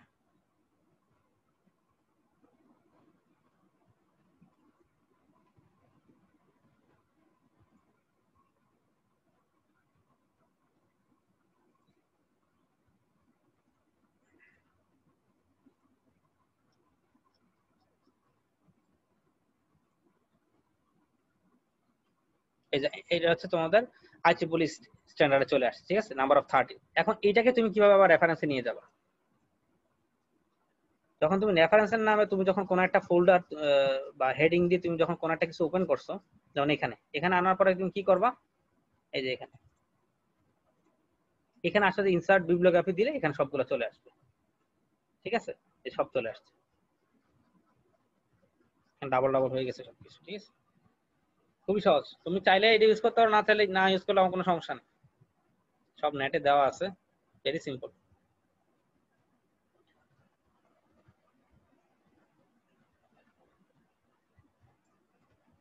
এখন বলো কারো কোনো কোশ্চেন আছে কিনা?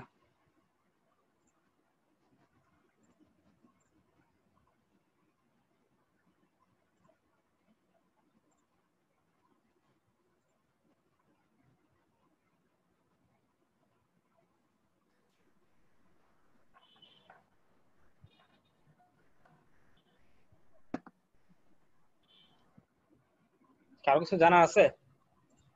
স্যার কিছু কথা মানে একটু স্যার কয়েকটা বিষয় নিয়ে কথা বলা দরকার ছিল স্যার। হ্যাঁ বলো। শিওর। ফার্স্ট অফ অল হলো স্যার কথা হচ্ছে যে স্যার আমরা টপিক কি যে কোনো আমাদের ইচ্ছা মতন সিলেক্ট করতে পারবো কিনা স্যার? তোমরা সিলেক্ট করতে পারবা, কিন্তু তোমাদের যে ফিল্ডটা থাকতে হবে এনার্জি অথবা পাওয়ার। আচ্ছা স্যার, এখন কিছু কিছু স্যার দেখা যায় যে কিছু কিছু থিসিস পেপারের আমরা যেটা দেখতে পাই যে স্যার মানে হ্যাঁ জার্নাল গুলো স্যার অনেক বড় হয়, জার্নাল বা কনফারেন্স পেপার দেখা গেল 12-13 পেজের হয়, কিন্তু স্যার দেখা গেল আমাদের ফিল্ডে যখন আমরা স্যার ওই যে একটু লেটেস্ট কোনো থিসিস পেপার এগুলো দেখেছি, এগুলো স্যার মানে এগুলোই লিটারালি নিজেরাই হয় 6-7 পেজের রেফারেন্স সহ স্যার, সেইগুলোর ক্ষেত্রে আমরা তাহলে কিভাবে কি করবো স্যার? যেগুলো ধরো তুমি থিসিস পেপার না, থিসিস পেপার বলো না, কারণ তোমার কাজ করে কনফারেন্স অথবা জার্নাল। ঠিক আছে, এখন ধরো তুমি যদি কনফারেন্স পেপার যেটা ইটসেলফ 6 থেকে 7 নাম্বার 7টা পেজ আছে, সেখানে তুমি কি করবা তাই না বলতেছো, কারণ তোমাকে তো রিপোর্ট রাইটিং লিখতে হবে মিনিমাম 9 পেজেস, রাইট? জি স্যার। এখন ওই যে নাম্বার অফ পেজ তুমি কিভাবে বাড়াবা হচ্ছে ওই যে 6 এবং 7 যে পেজের যে তুমি কনফারেন্স পেপারটা নিছো, সেখানে অনেকগুলো তোমার সাইটেশন থাকে, সেখান থেকে তুমি জাস্ট 2-1টা পেপার আইনে তুমি অ্যাড করে দিলে কিন্তু পেপার সাইজ তোমার 50 পেজ পর্যন্ত তুমি করতে পারবা,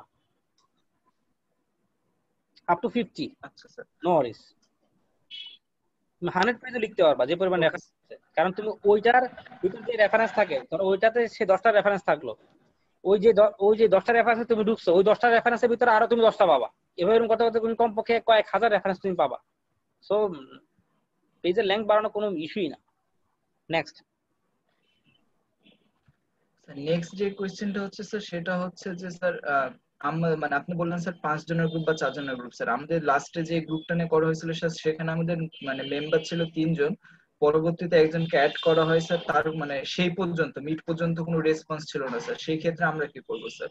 যারা 4 জন আছে 4 জন করবো, আমি তো বলছি মিনিমাম 4 থেকে 5 পিপল আছে স্যার আমাদের মিনিমাম 3 স্যার, মানে আমাদের মিনিমাম 3%। তাহলে করো, নিজেরাই করো, তাহলে 3 জন যেহেতু করছো তোমাদের পেজ লেংথটা একটু কমাই নাও। ওকে স্যার, আরেকটা বিষয় স্যার এখন কথা হচ্ছে স্যার কতটুকু কম হবে? যারা 3 জন তারা হচ্ছে মিনিমাম 7 পেজ লিখতে হবে। স্যার স্যার একটু একটা বিষয় স্যার একটু স্যার আপনার সাথে একটু শেয়ার করি স্যার, ব্যাপারটা হচ্ছে এরকম যে স্যার আমরা তো স্যার থিসিস পেপার বলি বা কনফারেন্স বলি স্যার মানে এখনো স্যার খুব একটা বেশি ওয়েল নোন না, এর মধ্যে স্যার আমাদের আবার মাঝখানে আপনি বললেন স্যার প্রত্যেকটা ভিডিওর উপর স্যার মানে আমাদের যেদিন যে ল্যাবটা হবে সেটার উপর আমাদের রিপোর্ট জমা দিতে হবে sir, and as well as এর সাথে সাথে স্যার আমাদের মাঝখানে যে অন্যান্য যে বাকি সাবজেক্ট গুলো আছে থিওরিটিক্যাল সাবজেক্ট গুলো আছে সেগুলোর কুইজ আছে, এবং স্যার আমাদের স্যার পার্টস যেটা আমাদের কন্ট্রোল ল্যাব স্যার সেটারও স্যার ভিডিও ডেমনস্ট্রেশন বলি বা রিভিউ ক্লাসগুলো স্যার সেগুলো শুরু হচ্ছে স্যার। এর মধ্যে স্যার মানে এতগুলা ব্যাপার খুঁজে বের করা স্যার মানে আপনি নিজেও স্যার বললেন যে আসলে স্যার একটা কমপ্লিট পেপার যখন আমাকে লিখতে হবে আমি আসলে স্যার কপি পেস্ট করলে ব্যাপারটা হচ্ছে না, বরং পেপার গুলো বুঝে আসলে পেপারে কি বলতে চাচ্ছে সেখান থেকে একটা আমাকে নিজস্ব আইডিয়া বা আমি কি বুঝলাম সেটা আমাকে আবার প্রিচ করা লাগবে স্যার। স্যার এই জিনিসটা স্যার একটু টাফ হয়ে যাচ্ছে না স্যার? সেজন্য তো তোমাদেরকে একদম শেষের দিকে সময় দিলাম, 20 তারিখ পর্যন্ত সময় দিছি। এর চাইতে বেশি টাইম দেওয়া কি আমার পক্ষে সম্ভব? তোমাদের তো 24 তারিখ পর্যন্ত সবকিছু ডেডলাইন। স্যার আমাদের টাইমটা এক্সটেন্ড করে 25 তারিখে নেওয়া যায় না? 24 তারিখ পর্যন্ত তোমাদের ডেডলাইন ভার্সিটি থেকে।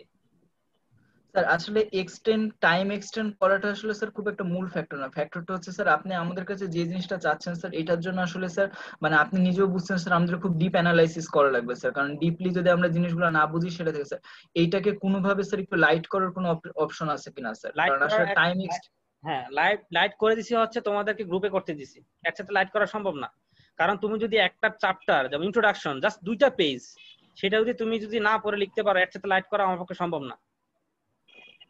তোমাকে এখানে 20% মানে 100-তে 20 দিব তোমাকে তো আসলে তারপর আবার গ্রুপে করতে দিছি, তারপর গ্রুপের মধ্যে একটা চ্যাপ্টার করতে দিছি, সেক্ষেত্রে আমি আর কি লাইট করব বলো? তারপর যেটা করতে পারি বাদ দিয়ে দিতে পারি টোটালি। স্যার কিন্তু স্যার যে অ্যানালাইসিস নিয়ে বা রেজাল্ট নিয়ে কাজ করবে তার তো স্যার ফার্স্ট থেকে সব পড়েই আসা লাগবে, তো স্যার তাদের জন্য কষ্ট হয়ে যাবে না? ইন্ট্রোডাকশন স্যার যে লিখবে সে তো গ্রুপে কাজ দেওয়া হয়েছে, যেন গ্রুপে কাজ দেওয়া হয়েছে, এমন তো না যে তুমি ইন্ট্রোডাকশন একজনের নামে দিছো মানে হচ্ছে সেই শুধু ইন্ট্রোডাকশন লিখবে বাকিরা পড়বে না, এমন তো না। এটা হচ্ছে ওভারঅল কন্ট্রিবিউশন। শুধু লেখালেখির কাজটা একটা পেপার 5 জনে পড়বা, পড়ার পরে হয়তো শুধু ইন্ট্রোডাকশনটা লিখবে একজনে, লিটারেচার রিপোর্টটা লিখবে একজনে, মেথোডোলজি লিখবে একজনে, এমন তো না যে মেথোডোলজি লিখবে সেই ইন্ট্রোডাকশন সে পড়বে না। একটা পেপার পড়তে কতক্ষণ লাগে তুমি আমাকে বলো? পেপার পড়তে, হ্যাঁ বলে স্যার পেপার পড়তে সময় লাগবে না, বুঝতে সময় লাগবে, একটু সময় লাগবে, 1 দিন 2 দিন তো টাইম দিতে হবে। আর না হলে তোমাকে 20 মার্ক আমি কিভাবে দিব এখানে? যেখানে আগে তোমাকে একটা হার্ডওয়্যার প্রজেক্ট করতে হলে তোমাকে একটা প্রজেক্ট সিলেকশনে যাইতে হইতো, সেটা ফিজিবিলিটি তোমাকে অ্যানালাইসিস করতে হইতো, তারপরে সেটা ইকুইপমেন্ট কিনতে হয়েছে, সেটাকে তোমাকে অ্যাসেম্বল করতে হয়েছে, সেটাকে তোমাকে দেখাইতে হয়েছে, রানিং কন্ডিশনে দেখাইতে হয়েছে, সেটার উপর প্রেজেন্টেশন দিতে হয়েছে, কোশ্চেন আর অ্যান্সার ফেস করতে হচ্ছে, তারপরে যে তুমি 20% মার্কস পাইছো, আর সেই জায়গায় তোমাকে আমি একটা রিপোর্ট লিখতে বলতেছি, সেটাকে তো আমার কোনো এক্সকিউজ থাকার কোনো কথা না। না স্যার, এখানে আসলে এক্সকিউজের কথাটা আসছে না স্যার, কথাটা স্যার আপনিও বুঝছেন যে স্যার ভার্সিটি এত শর্ট নোটিশে আমাদের উপর এত কিছু চাপিয়ে দিয়েছে, তারা হুট করে এসে বললো যে স্যার আমাদের এখন মানে 15 দিন আগে নোটিশ দিয়ে বললো তোমরা এখন রিভিউ ক্লাস যেগুলো ছিল সেগুলোর উপরই তোমাদের পরীক্ষা হবে স্যার। আবার এত শর্ট নোটিশের মধ্যে আমাদের স্যার করতে হবে, আপনারা স্যার কোনো এক্সকিউজ দিচ্ছে না।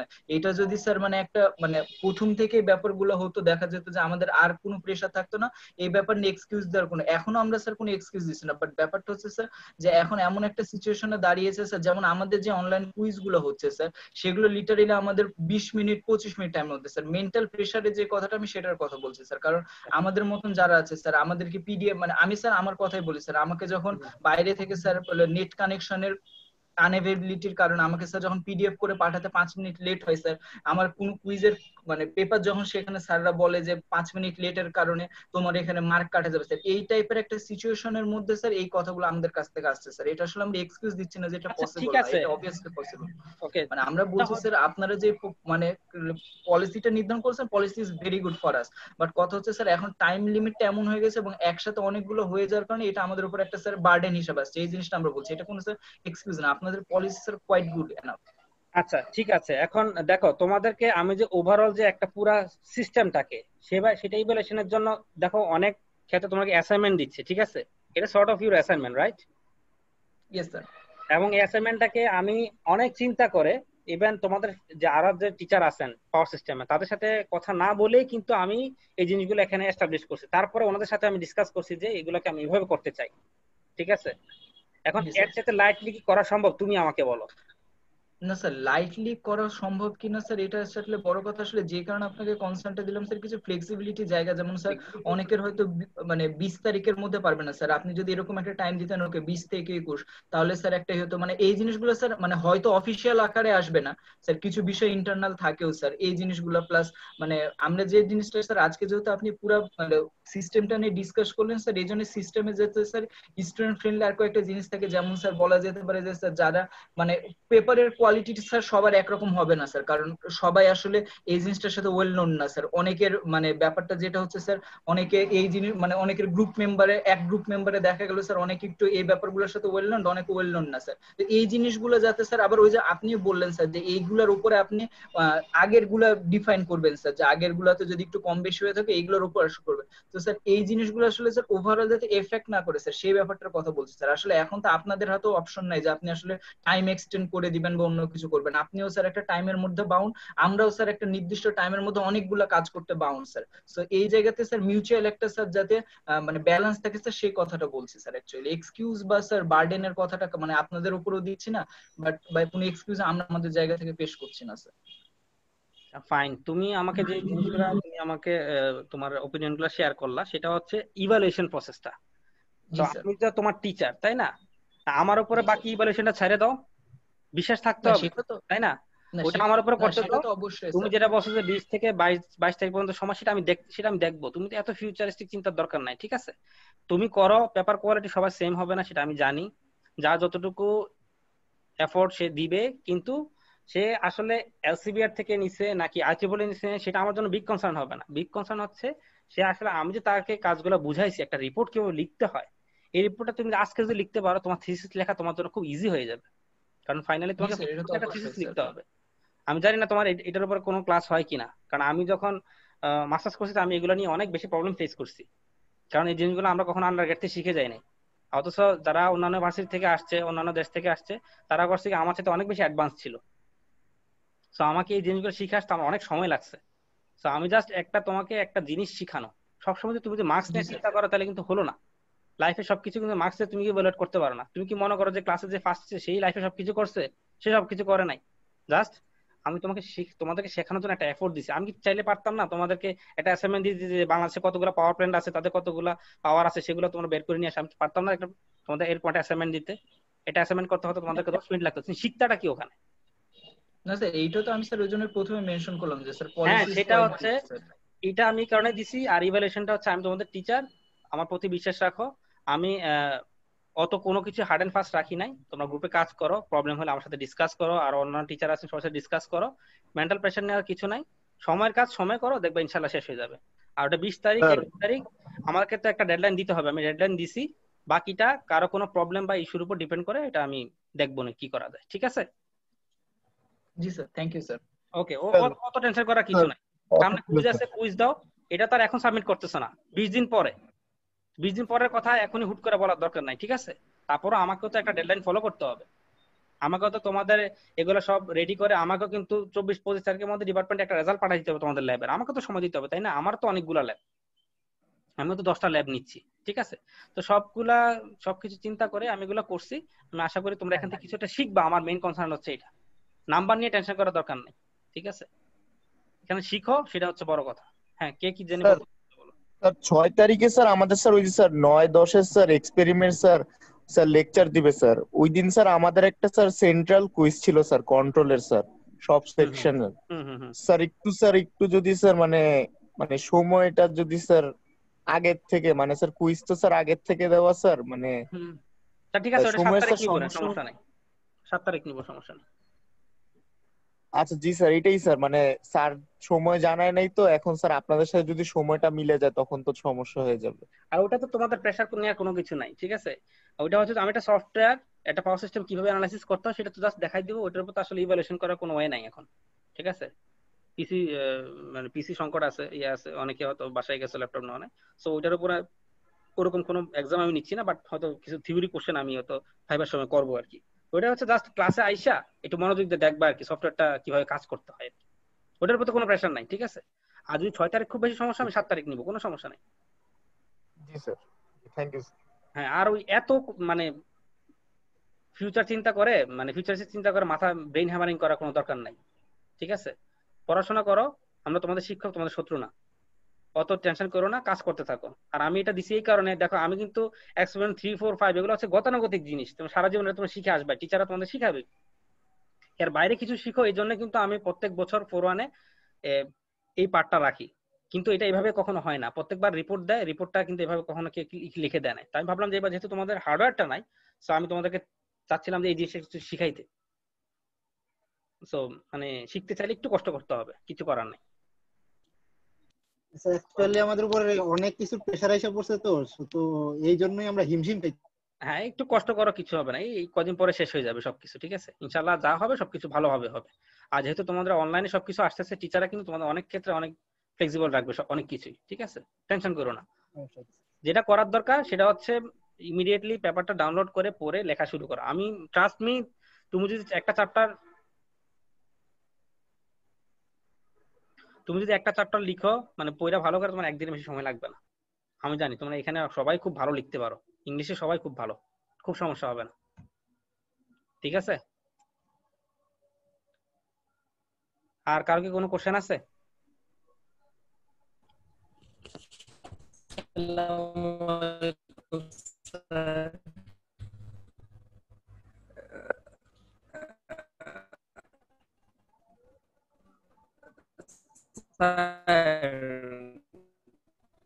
এই গ্রুপের ব্যাপারে একটা কথা ছিল। হ্যাঁ, তোমার কথাটা বুঝি নাই, আমি প্রথম থেকেই শুনি নাই, একটু আবার বলবা? নেটওয়ার্কের সমস্যা আর কি। এই আমাদের গ্রুপগুলো কি আগের মতোই থাকবে? হ্যাঁ, গ্রুপ সবকিছু আগের মতো থাকবে, এখন নতুন করে কোনো কিছু করা হবে না। মানে স্যার মানে এই রিপোর্ট রাইটিং গ্রুপটা কি মানে কি রিফর্ম করা যায় না? না না না, ওটা ওটা ওইদিকে হাতই দেওয়া যাবে না এখন। এগুলো করতে গেলে সেমিস্টার শেষ হয়ে যাবে কদিন পরে। ওগুলো যেটা যেভাবে আছে ওভাবে থাকবে, ওগুলো নিয়ে কোনো কথা বলো না। Thank you. ওকে, আচ্ছা, এখানে রিপোর্ট নিয়ে বুঝতে কারো কোনো সমস্যা আছে? যদি থাকে এরপরও ধরো যখন আমরা বিভিন্ন ধরনের লাইভ ক্লাসে আসবো আমাকে কোশ্চেন করে আমি রিপ্লাই দিব, ঠিক আছে? স্যার আজকেরটা রেকর্ডিংটা দিয়ে দিয়েন। স্যার আজকে রেকর্ডিংটা আচ্ছা দিয়ে দিব, না দিয়ে দিব, কোনো সমস্যা নাই। আমি তো তোমাদের সব কথাই শুনতেছি, আমার কথা শুনতে হবে, ঠিক আছে? জি স্যার। ওকে, ভালো করে পড়াশোনা করো, ইনশাআল্লাহ ভালো হবে, দেখো সবকিছু ভালো হবে। সবকিছু নাম্বার নিয়ে চিন্তা করো না, অ্যাটলিস্ট জীবনে কিছু একটা শিখো, শিখার জন্য কিছু করো, ভালো হবে ইনশাআল্লাহ। তাহলে আজকে আমি এখানে শেষ করি। জি স্যার। সব নামাজ আছে তো, ঠিক আছে, আজকে এখানে শেষ করি। আসসালামু আলাইকুম স্যার। ওয়ালাইকুম আসসালাম, সবাই ভালো থাকো, হ্যাঁ ইনশাআল্লাহ দেখা হবে। ওয়ালাইকুম স্যার। ভালো করে পড়াশোনা।